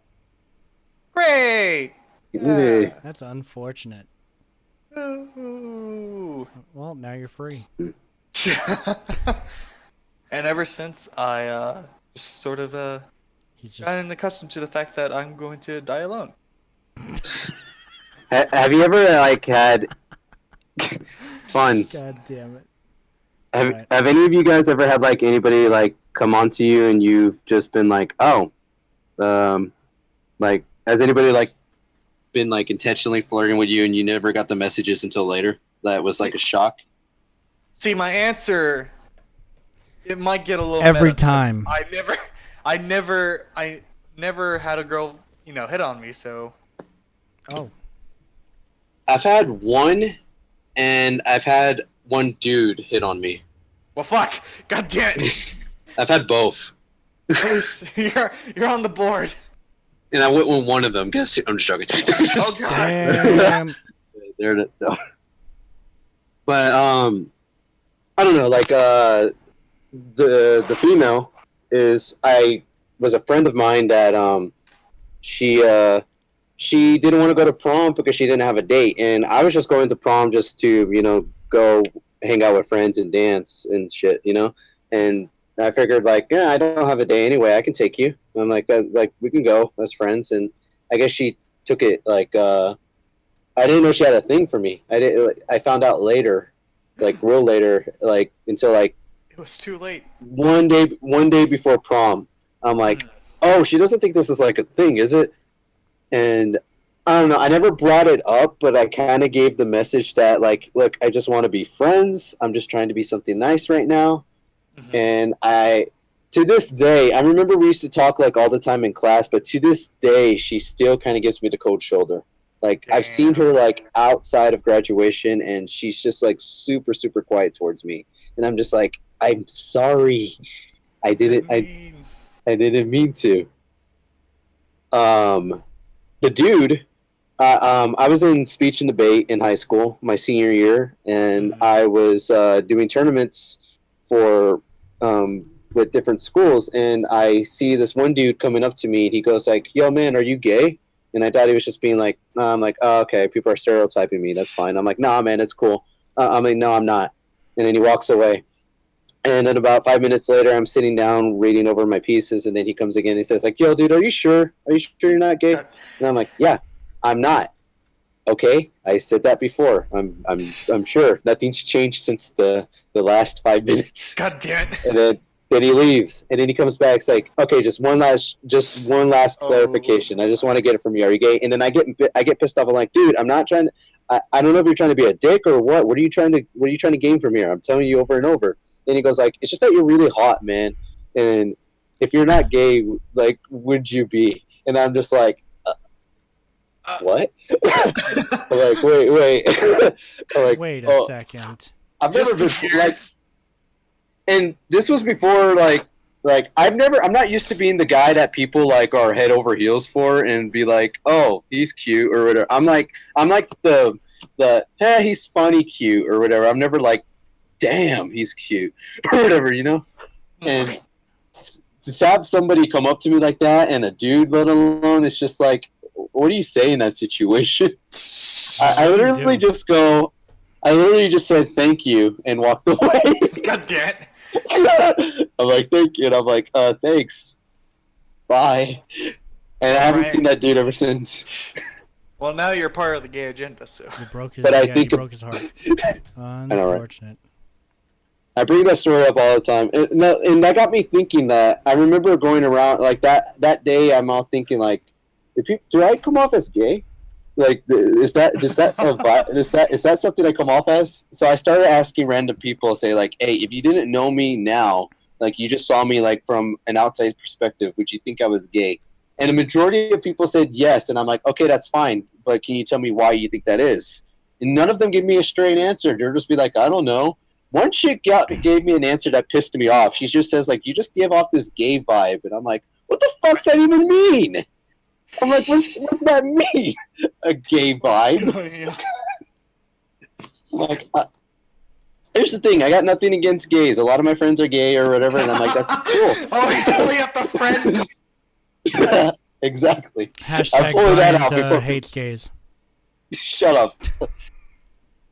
No, but it's just that I just wanted to know why. Like, I'm like, apparently I pull off that stereotype. I just want to know, like, okay, what gives it off? Is it the way I dress, my voice, or what? And no one gave me a straight answer. I'm like, okay. Well, It's like what you said, Tyler. You're like, I've never like been with a guy yeah. or Not attracted anything, to him, but but here I am, yeah, being called that's- gay. God damn. So, I'm real excited for this next category or topic, whatever the hell you want to call it. What Tim's bringing up next, if it's what I think it is. If it's not, I'm gonna make Let's it get into the what I podcast. want it to be. Yeah, I'm just gonna turn everything. I'm gonna delete everything. Oh, God. Destroy my computer. I'm gonna go into the wilderness. Cuts. I'm gonna live off of Erases us berries from for the rest of my existence. life. So good villains. Yes. Well, it's very literal, you know. Hell Villains yeah. and whatever. Hell yeah. in whatever Here we go. medium. Hit. Oh, yes. Yes. This is the best topic you've ever brought, Tim. I'm so happy. And I'm ready to present with me as the first pick in our Left 4 Dead And now you series. ruined it. Oh, god damn it. He went and turned it into a meme. Damn it. I mean, it still can be taken seriously. I In the think I was in the, I'm a contender in the top 10 anime villains playlist Yeah, that's after fair. that shit I did. All right. Well, what about your actual villains that you love? Oh, I this in general. I'm gonna touch on. I just watched Full Metal Alchemist for like the first fucking time, Uh-huh. the actual show, Right. and I gotta say, this is the majority of all its villains were so. I mean, except for probably like the first two, Yeah. but like the majority, like the main villain cast, were just so good. Just because I don't know, they just all felt like there was good and there was like pros and cons to all of them, and how they all like worked in society. And you're just like, even though some of them were just like dick bags, Right. you just couldn't help but feel sorry for them. And they're just like, man. I understand you. And then they die, and you're just like, nope. Damn. Unfortunate. sad. Yeah. Damn. Damn. Eat shit and die. Do you have any beyond that, or is that like all you want to offer? I also had to give a shout out to video game antagonist Andrew Ryan. Ooh, yes. Solid choice. Is he really the antagonist, though, at the end of the day? I almost want to get I it to, mean- what's his name? In terms of Bioshock. Not Atlas, but what's his fucking name? Oh They god. say his name all throughout the game. In Bioshock Infinite. No, in the original Bioshock. Oh, Not Andrew Ryan, the other guy that you fight at the end. Sinclair. Is this what you were, No. Tim? Is this what you were talking about you guys talking about video games, and I'm just like here? Yeah. Have you not played Bioshock? Nah. Frank Fontaine. Aw, dude. Yeah, Fontaine. Yeah. I almost think well- he's even better than Andrew Ryan. I'm gonna draw. Because Well- he's there the entire time, technically speaking, but you're Yeah. completely unaware of him, you know? But Andrew I mean- Ryan is a good villain in his own right as well. I just think because Andrew being the scapegoat, sort of, and like how in a sense that because you can say that he's a villain, that he actively like is trying to prevent you from doing stuff, Right. but at the same time he's just trying to keep his city in what little what little he has left. Yeah. And, no, Andrew Ryan is a solid choice though. I just love. See, BioShock, it's just like so. Like Fontaine did a good job of like subverting it. Oh, I was the bad guy all along. Yeah. And it makes sense. But well, the thing Andrew about Ryan that too is if you've played System Shock 2, then you know what the twist is in BioShock, because BioShock literally ripped the entire concept of the twist from System Shock 2. So fair. Yeah. But it's just that Andrew Ryan in general just being so charismatic. Even though, he was dogmatic and not a good guy, but at the same time, he's just sort of like a man who you understand. He had a good vision, and then it just got sort of just like broken away. And now what's left of him that can really be salvaged? Yeah. Plus the fact that the person who's basically destroying what little remains of your hard work is basically your son. Damn. Talk about wrecked. Yeah, you're right. He is a pretty solid villain. Wow. Yeah, I'm gonna have to agree with you. That is a pretty good. Do you have any more that you want to offer up, or? I have a few, but let's. What about you, Ryan? Got any villains that really pop out at you? I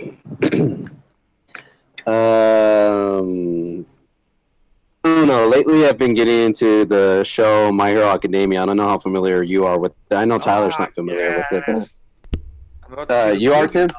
Yeah. Yeah. You know Stain, the hero killer? Yeah. Yeah. I don't know. I agree with his motives. I understand, like with the whole society of heroes that nowadays, like, a lot of people are just doing it for the popularity and the fame and for the fortune and everything, and they're not really like understanding the fact of being a hero is. So I agree with that. I understand his ideology behind that, and the fact that he has specific people that he goes and kills after, but not for the the ones that he does spares, because he actually believes that they're worthy good. of a treatment. Yeah. But I don't agree with the killing. I don't agree with the killing thing, but I agree with his methods and everything, and I feel like I can get aboard with this shit. But, yeah. It's because it's just the fact that he's a villain, that he isn't just like some blood crazy murderer that's just out to murder things just because I'm evil. But like he has like a whole alignment, and it's like I think what cemented him as being a really good villain too is the fact that he spared Deku, or was he just like he's not going to try to kill Deku by any means? During the entire fight. The fact that he saved him too. Yeah. My Hero Academia has some pretty good Tyler. Tyler, whenever a few podcasts ago you were talking about like an apathetic character. Yes. Who I'm going to bring up later, so thank you for bringing that up. But in My Hero Academia, and in this current season, there's do you remember Muscular? Yeah, Muscular. Like, he was only in like 2 episodes, but I really enjoyed him as a character just because he's just sort of like the anarchist of the group. Yeah, he just wants nothing more to kill people because he enjoys it. Yeah, but like he's like a really well done one. He isn't like, I mean, it helps that he doesn't like fit like, the aesthetic of most other, anarchist type characters, being a fucking like muscle bound steroid guy. But because even though he has like he's like, okay, I just want to do whatever I want because I can do it. There is still a line of logic because he has like a survival fittest mindset. He isn't just pure anarchy, but he's just like, yeah, you can do whatever you want as long as you're capable of doing it. If you can't do it, then you're gonna get fucked. But if you're able to do it, then hey. Yeah. And that's what I think about the show, because I remember hearing it from an outside source. Like, my brother is the one that got me into it, and And just hearing it from an outside, I'm like, I don't know. I don't really like a story where everyone is overpowered and everyone has all these things. And I'm all thinking like everyone being a superhero. That sounds kind of like, I don't know. But then I don't know how I feel about that. But I don't know. I just really like the idea of it. You know, just like how they bring real life situations, even though it's like a fictional like comic book life like type style, like with the whole idea of everyone having these super abilities being born, and that's the norm. But how society adapts to it and makes it, and so there's this like peace that goes on, and where it's everyone's capable to live a normal life while having these special abilities. And I'm like, I dig that, and I like the idea of somebody who doesn't have that ability and how they fit into that stigma, because like in real life, somebody who has all these abilities will be considered taboo in real day society. But it's fun to see it reversed. And see it like when you don't have that, then you're automatically like considered like why are you here, like what's your purpose if you're you know, as Bakugo would just be like fucking just tell Deku to kill himself in the first fucking episode. Yeah, I remember that, and I'm like, he's one of my favorite characters now, but I hated his ass in the first season. It's just like a final thing like you were touching on. It's just like the show just does a good job of being like they treat powers as just like it's like a cool thing of how everything's twisted, but it does such a good job of like everything's regular, like it's regularized, or like it's common, you know. They don't like people in the show except for the main character don't really gush over the fact that everyone else has powers. Exactly. Yeah. Anyway, Tyler. I know how Brian feels now. Exactly. I was sitting here like, damn. Yeah, what a bunch of weeps. Yeah, nice. Glad everyone likes anime now, faggots. Oh, is it my turn now? Yes. Oh, okay. Yeah. So I'm categorizing mine. So I'm just gonna start off with Give me a second. sort of like the just regular like psychopathic characters, I guess. So if I'm gonna do that, obviously I have to jump to my number one A1 Psycho, American Psycho.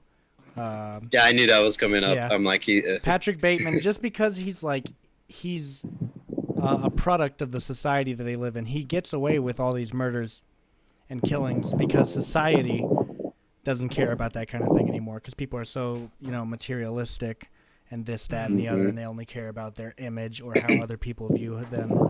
And Patrick Bateman is like sick of that, so he's like, I'm going to be different by killing people. And that's how he sort of sets himself apart from the rest of society, because he's like, way to stand out, man. Yeah, exactly. So that's one. And then sort of the next one is actually a sociopath named Chad from In the Company of Men, who is referred to in the description of the movie as an avowed misogynist. And I just love him because of like how purely manipulative he is, and how like he clearly is enjoying what he's doing, That's really solid to me. Plus he's played by Aaron Eckhart as well, so I just love him for that. Moving on from that, let's see. Tyler's been preparing for this his whole life. Oh yeah, dude, this is my favorite. Well, it's because I can just choose from any medium. Albert Wesker from the Resident Evil series, just because he's so like, I love how he is the overblown, absolute, just evil for the sake of being evil character. Yeah, and he's also like Matrix cool too. Yeah, and he's got like the leather suit. He slicks his hair back. He wears sunglasses no matter where he is. That's how I knew he was evil when I was younger. I was like, no one wears sunglasses inside. This guy's evil. What a badass. Yeah, you think he's whenever you're older, and when I was younger, it surprised me that he was the bad guy, because I was like, no, he's on my team. But when I got older, and he walks in the room, he's like, maybe we should split up. I'm like, yeah, I bet you would like that, wouldn't you, you psychotic, evil fucking piece of shit? So you can go get your superpowers. Like. Yeah. And then let's see, Marlon Brando's character Stanley in A Streetcar Named Desire. I always thought that Marlon Brando was the good guy in this movie for like the longest time. And then he started beating his wife, and I was like, oh no, that's not good at all. And he raped someone too, so I was like, oh wow. Okay. Let's see, the two. This guy's an asshole. Yeah, I was like, well, that's kind of fucked up, Stanley. Oh wow. Yeah.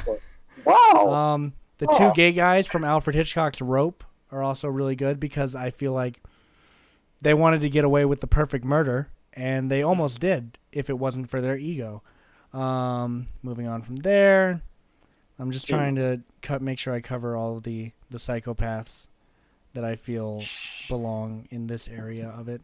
I'll go ahead and bring these two out. So Hellraiser, Pinhead, just because of he's just so much fun to watch. Like even in the shitty sequels that are like terrible, he's just I will tear your soul apart. It's just fun.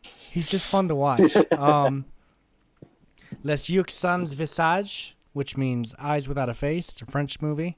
The doctor from that movie, because he's just kidnapping. He has like somewhat of a good cause because he wants to restore his daughter's face, which he messed up in a car accident.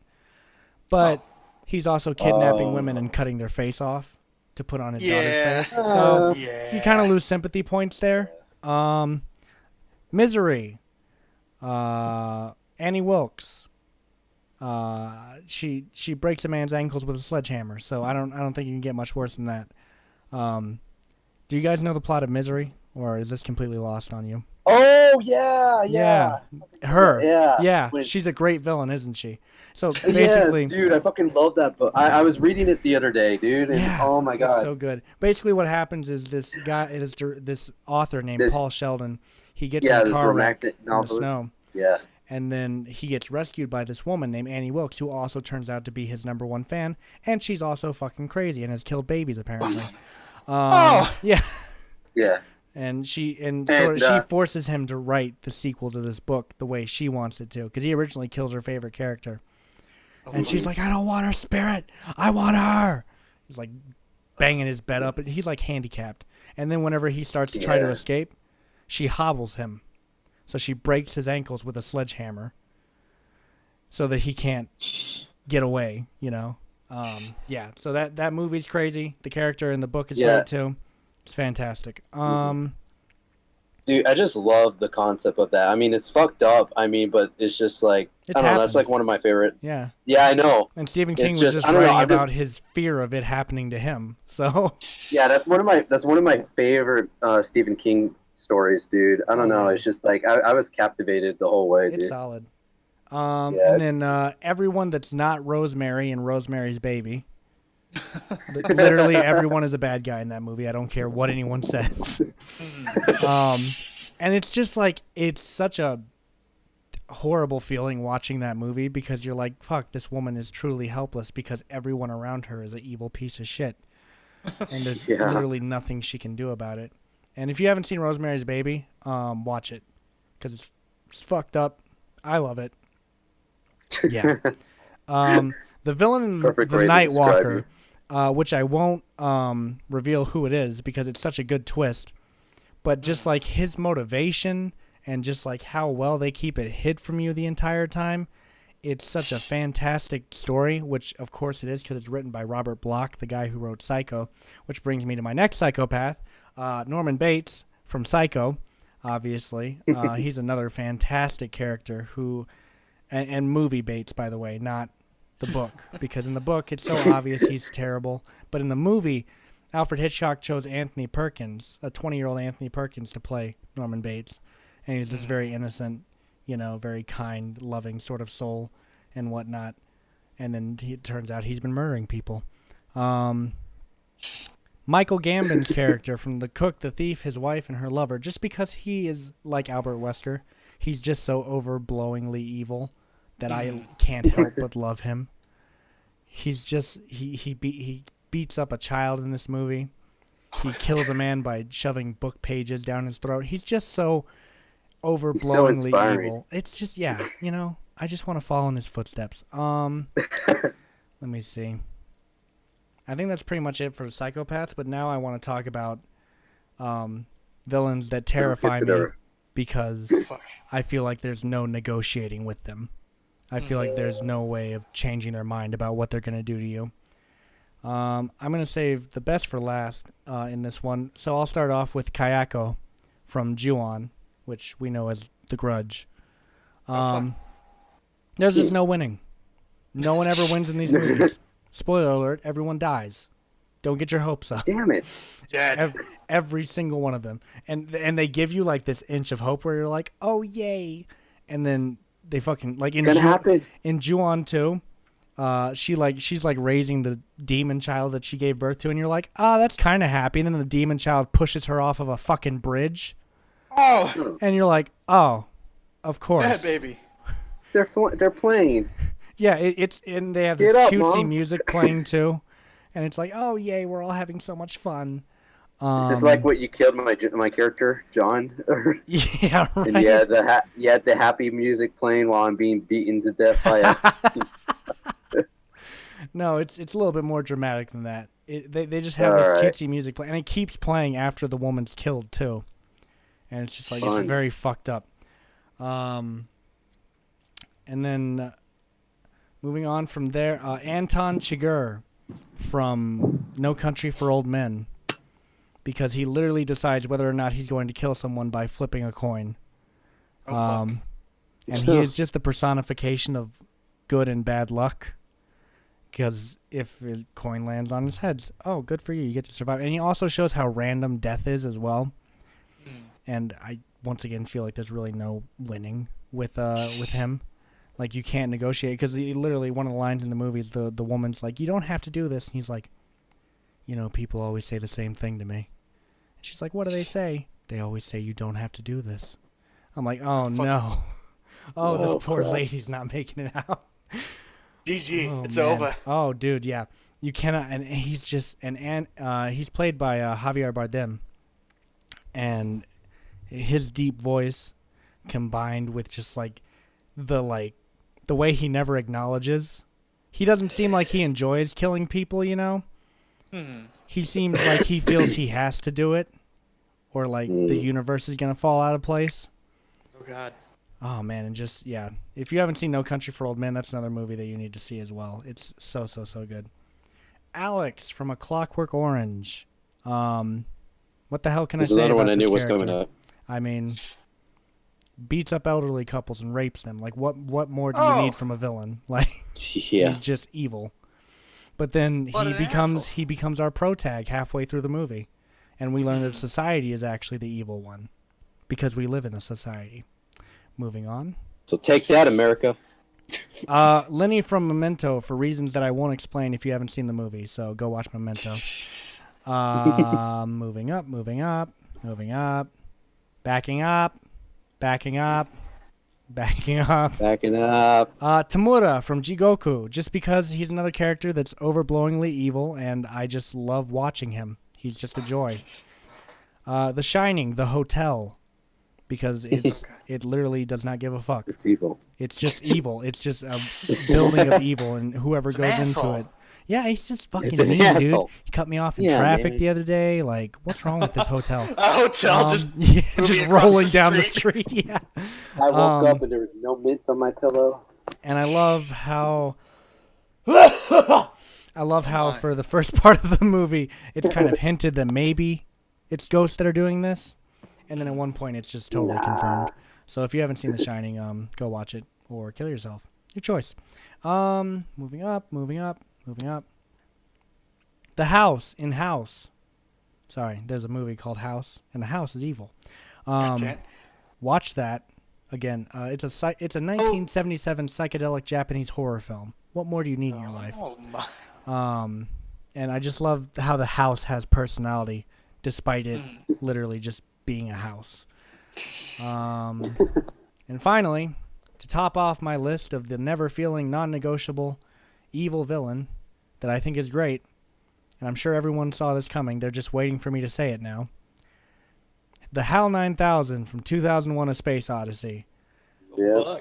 He scares the shit out of me because he kills people because he feels they're a threat to the mission. But the thing is, he only does that because that's what we programmed him to do. We programmed him to preserve the mission. And so I remember you telling me this. He's a computer that only does what we program it to do. And we programmed him for perfection. Due to humans not being perfect, he's going to kill us. We did this. It's literally humans relying too much on technology. That's what the HAL 9000 is, why he's so scary to me. You can't negotiate with him. You can't, plead emotion with him. There's nothing you can do with him. Once he's made his mind up, nope. You're fucked. Give Dead. up. GG. Again. All of the oxygen's going to drain out of the spaceship, and he's going to be like, I'm sorry, Dave. I'm afraid I can't do that. And then he'll sing Daisy Girl as all the oxygen comes out of your lungs and crushes them to pieces as you die. That sounds lit. So, the HAL 9000 is my number one great villain from 2001: A Space Odyssey. Nice. So, and he probably always will be until some other extremely villainous character comes along, which I don't foresee anything replacing the HAL 9000 anytime soon.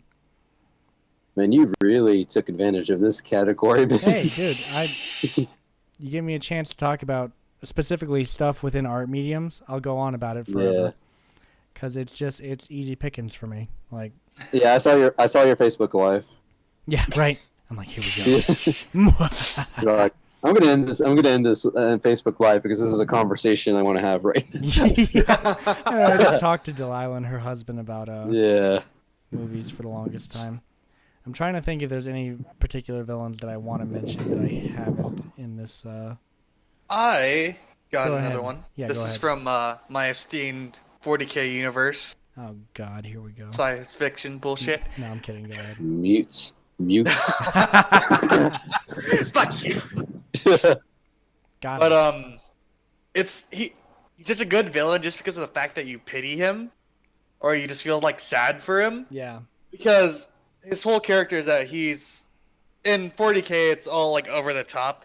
There's basically like super enhanced men killing all types of bullshit things, and they're like created from even more bullshit overpowered characters. Right. And this character's name is Perturabo, and he's just sad because there's only like 18 other people like him. They're all like these super overpowered people, but the thing is that they were all raised in like different, they got scattered across the galaxy, and they all got raised by families, except for him. He got raised by like basically if a planet was just ancient Greece, and he got taken in by like this tyrant lord. But the thing is that all his other brothers, they learn how to interact with people by interacting with their foster parents, and they like gradually learn things at like an accelerated rate. But the thing about Perturabo is that whenever he first lands, is that he knows everything. He just automatically knows everything. But the thing is that he comes off as a bit of an asshole for doing it. He's just like, he has like a superiority complex, and don't we all? And he's sort of like also like a nihilist, where he doesn't really believe, because his father's like a huge political figure, and he lives in his father, like it's like classic Game of Thrones. Everyone's trying to kill each other to get ahead of the other, and he's just like, well, he rebuffs any attempt that his foster family tries to do, like being affectionate towards him, because it's like, what's this bullshit? You don't really care about me. I'm just sort of a means of an end. So just let me do my own thing. And it just sort of like, you just see throughout, because he has his own book, but you just see as like how progressively, multiple times where even though his father is understandably a bad person, but he still tries to make a connection with Perturabo. But Perturabo, being the asshole that he is, it's just like, nah, you're an asshole. Fuck you. And he sort of goes on to with being an asshole himself, is because whenever he gets his own like military power, the first thing he does, because he thinks that he's lagging behind his brothers, is just like, okay, 1 in every 3 members of my legion is going to die by being killed by his comrades. And you're just like, and everyone's just like, wait, no, don't do that. He's just like, well, I have to because idiots and they need to be taught a lesson. And you're just like, what? No, please! And he just goes ahead and does it. That's just me in general. Like, no, they're idiots. They have to pay. They must suffer for their transgressions. But just getting towards the end of it, because throughout the story is that he does have a sister who is probably the most purest good character in the book, and she tries her best to do her best to try to like, hey, you're a good guy, and you don't have to do everything alone. But at the very end, while they're having an argument, I neglect to say this, but I guess it sort of comes with the fact that, he killed an entire third of his military force just because of the hell of it. But he has a bit of an anger issue. So once he feels that he started losing the conversation, he kills her. Understandable. And the first moment is that he realizes, oh fuck, I'm wrong. And he just sort of like breaks down. You're just like, oh well, fuck. But the thing is that like you feel like by the end, you're just like, oh, maybe he's learned a lesson from all this. But if you know the context of the entire series, he doesn't learn a thing, and he just sort of becomes even worse. So it's just more of like it's just a tragic character, Right. Right. Oh, also, I wanted to bring up Daniel Plainview from There Will Be Blood. Also an excellent villain. I drink your milkshake. Oh yeah. Yeah. How he I beats the remember fuck that. out I of saw his that partner scene. with a goddamn Yes. bowling pin. Yeah. You piece of I'm like- shit, cunt. God damn it. Yeah. No, I love Daniel Day-Lewis in that movie. It's such a shame he retired from acting. Rip. Rip. You have anything else you want to add, Tim? I About your beautiful fucking 40. Hey, I'm sorry that it's a 40K? good series. No, I'm kidding. No, I'm sure it is. I just haven't gotten into it, so I'm just kind of, I just listen and I'm like, yes, very good. Yes, sir.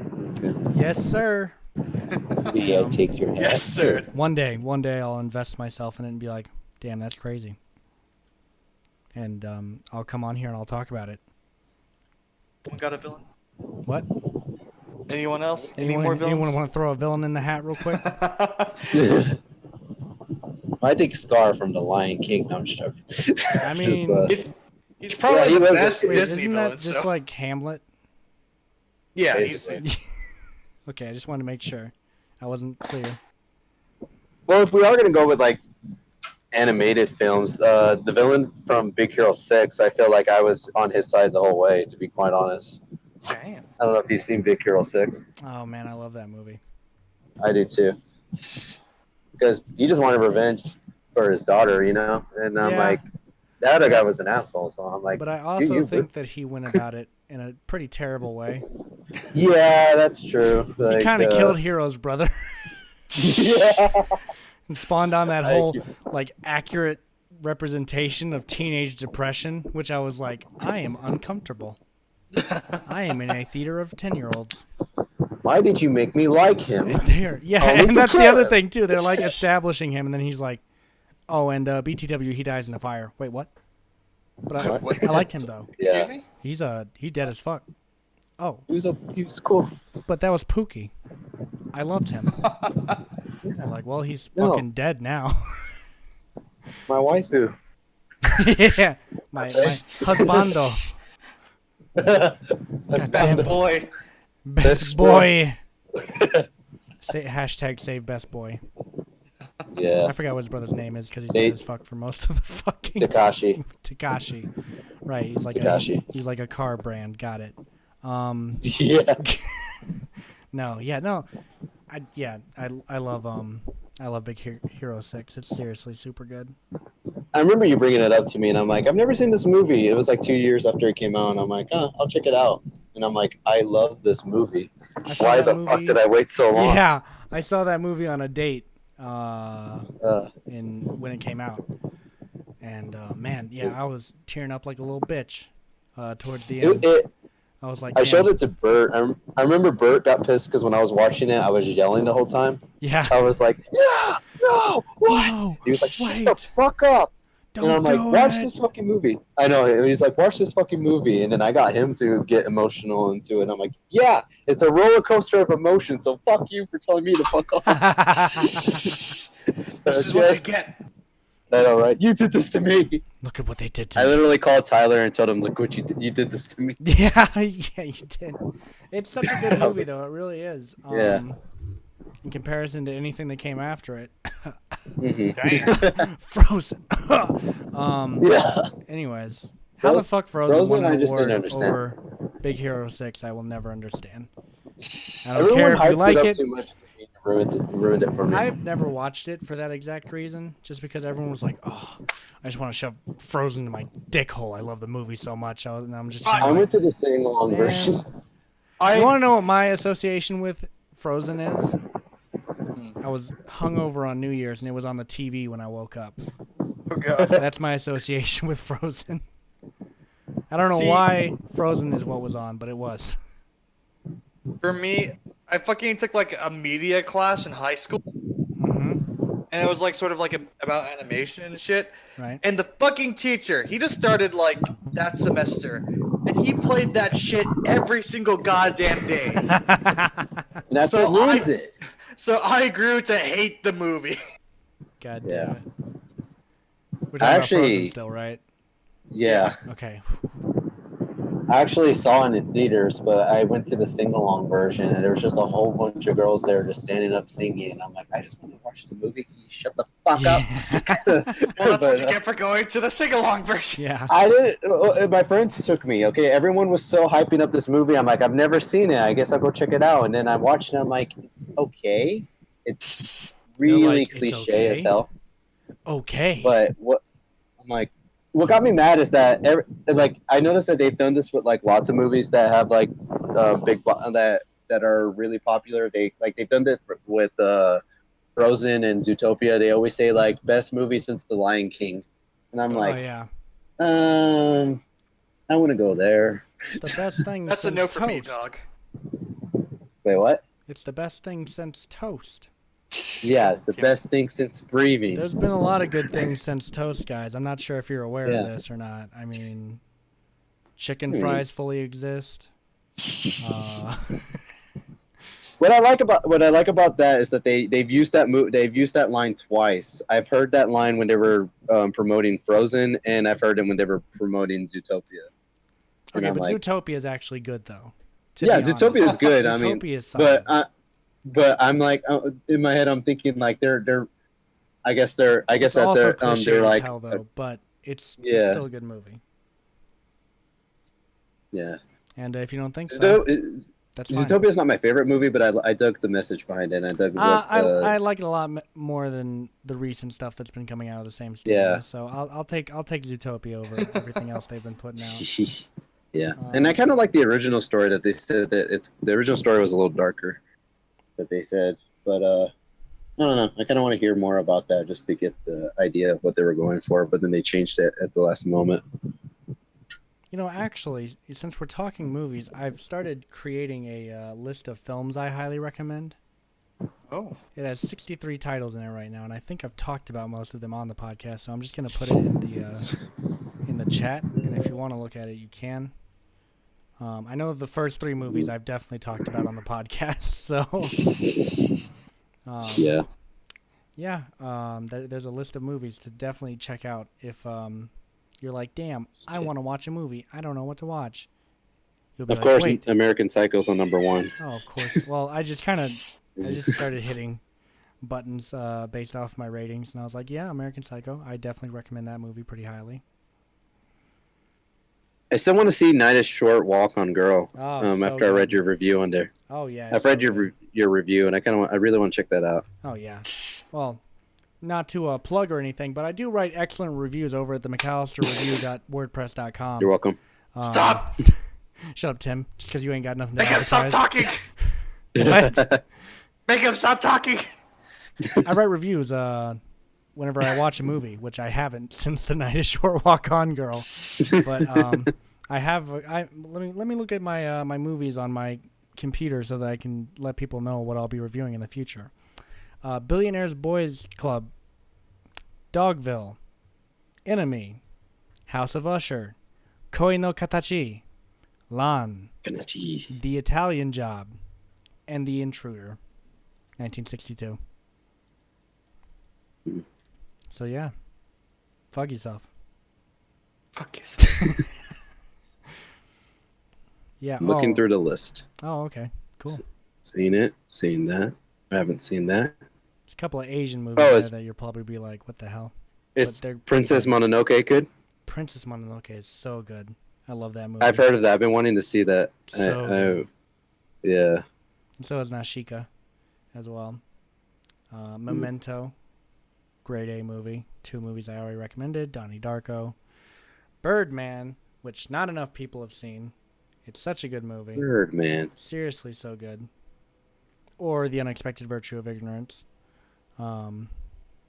Synecdoche, New York. The Tree of Life. The Virgin Suicides. Rabbit Hole. Elephant. Hellraiser. Eyes Without a Face. Misery. Rosemary's Baby. I can't recommend Rosemary's Baby enough. That's such a fucking awful film to sit through. But it's totally worth it because it's good cinema. I swear, guys, it's good. I promise.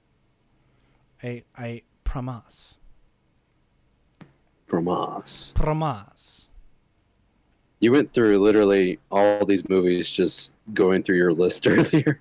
Yeah. Pretty much. I'm surprised to see that Lilo and Stitch is on there. You're goddamn right, Lilo and Stitch is on there.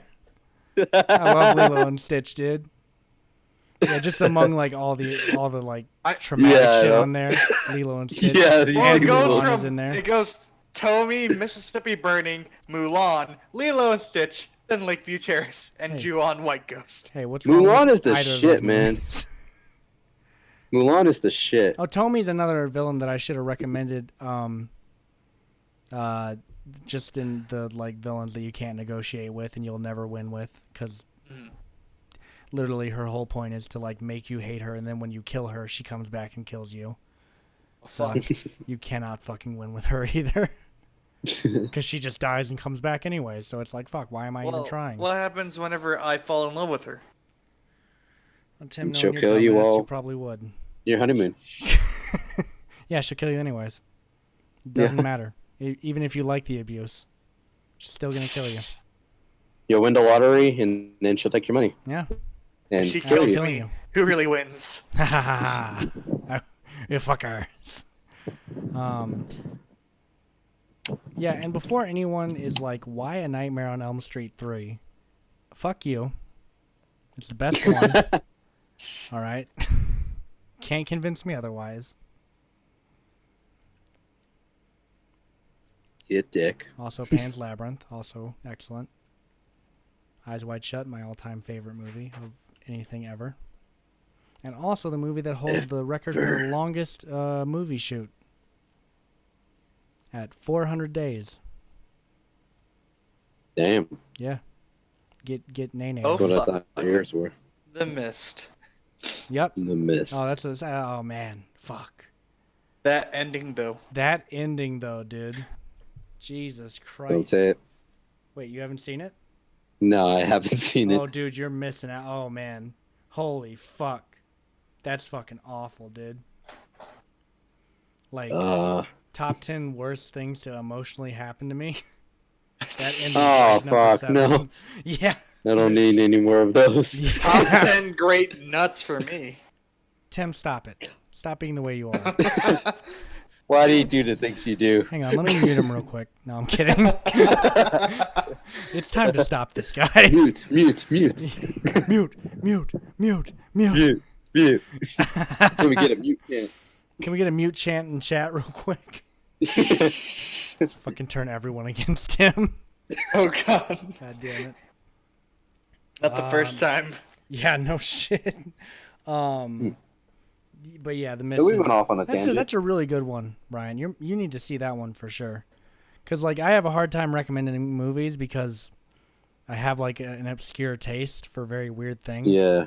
But The Mist is something that I think most people like in terms of movies.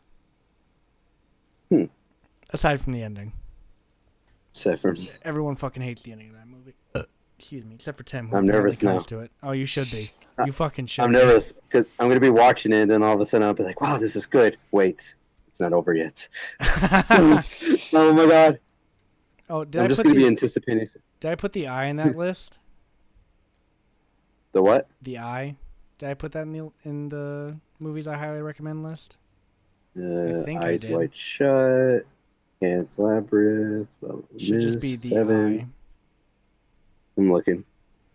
Mississippi Burning, Tommy. Full Metal Jacket. Yeah, I did.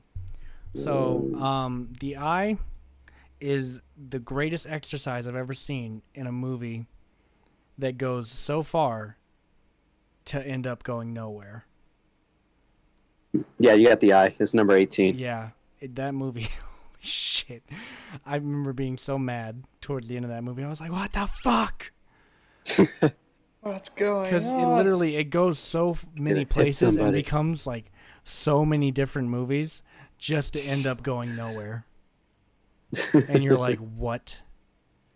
But the horror part of it, I was pretty much like, yo, I'm fucking scared, dude. I was holding my hand, because I was like, fuck, this is fucking scary. It's like a Chinese movie. It's real good. And it almost seems like a rom-com. Then it's a horror movie. Suddenly it turns into an adventure action with horror elements. Yeah. And you're like, what kind of movie was this supposed to be? Why? Just why? What am I watching? What is happening anymore? Who am I? Where am I?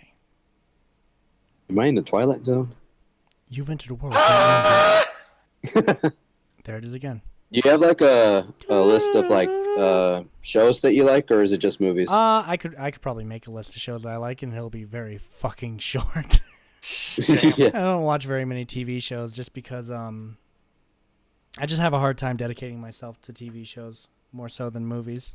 Because a movie, I'm like, all right, one and done.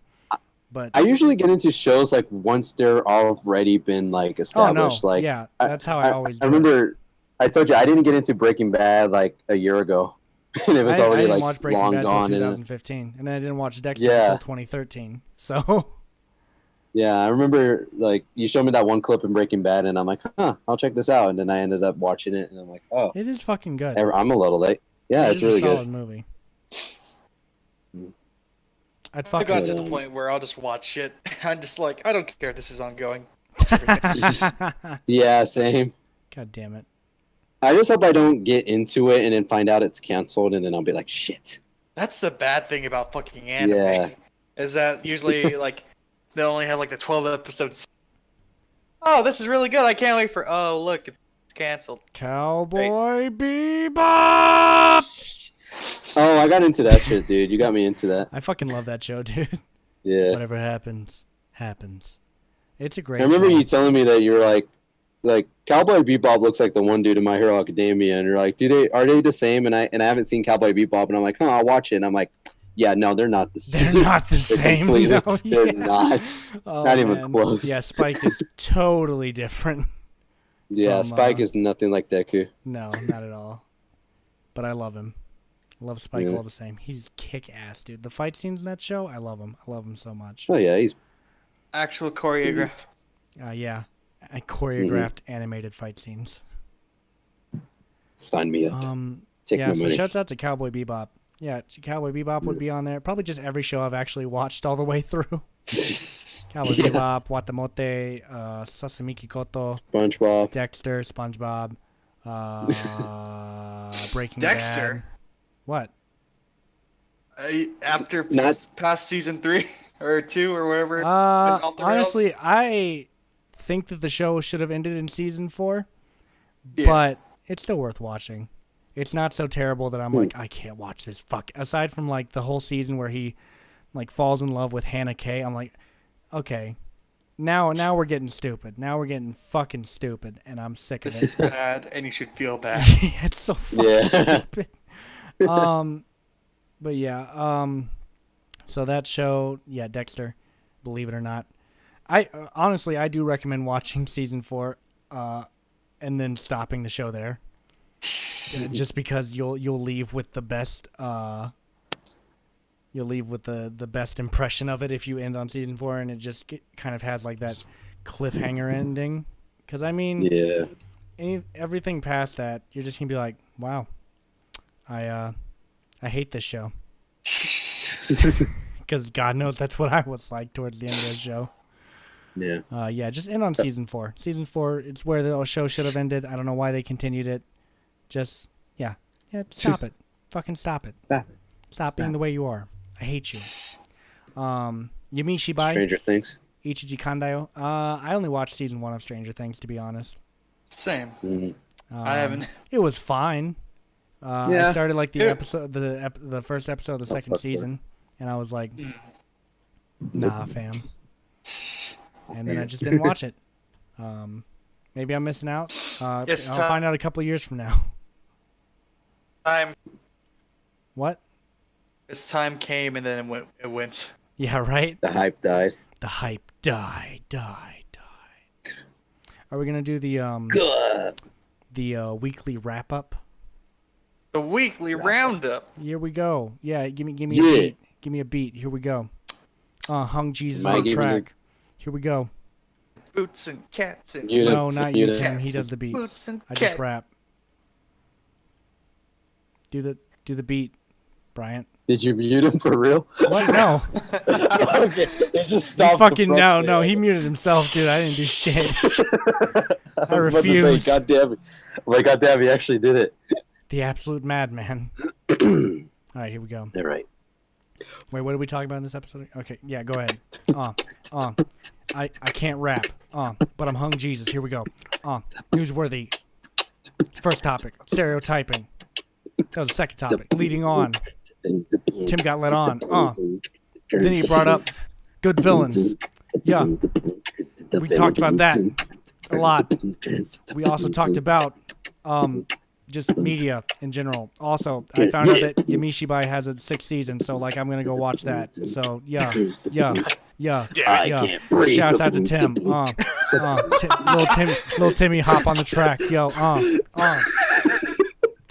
Oh my God. Yeah, Tim, it's your turn. Go. Keep going. There we go. And then I eat some tomatoes. Yeah. Bars. And DJ Khaled. We the best. All right, no, that's enough. Someone has to continue the beat so I can go for it. You can stop now. Okay. You have your role as beat master on the show, okay? Don't try to overstep your lines. Yeah. Don't. Me and I can Tim. barely fucking breathe do that because you guys are making me laugh in the middle. Me and Tim are like the new age NWA. So, yeah. Apparently, Yamishibai has a new season. So, like, I got to check that out sometime now. Tim, why don't you hit us with the actual roundup? Roundup. Well, today, on the first part of this week's The Somewhat Okay podcast, episode 23, we talked about newsworthy topics and how sometimes there's a lot of bullshit out there. Or are they not? Exactly.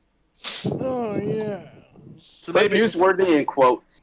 Like when you write newsworthy, put it in quotes. Will do. When this goes up. Then in part 2 of this season, we talked about stereotypes. And we you fucking Asian. God damn it, you guys.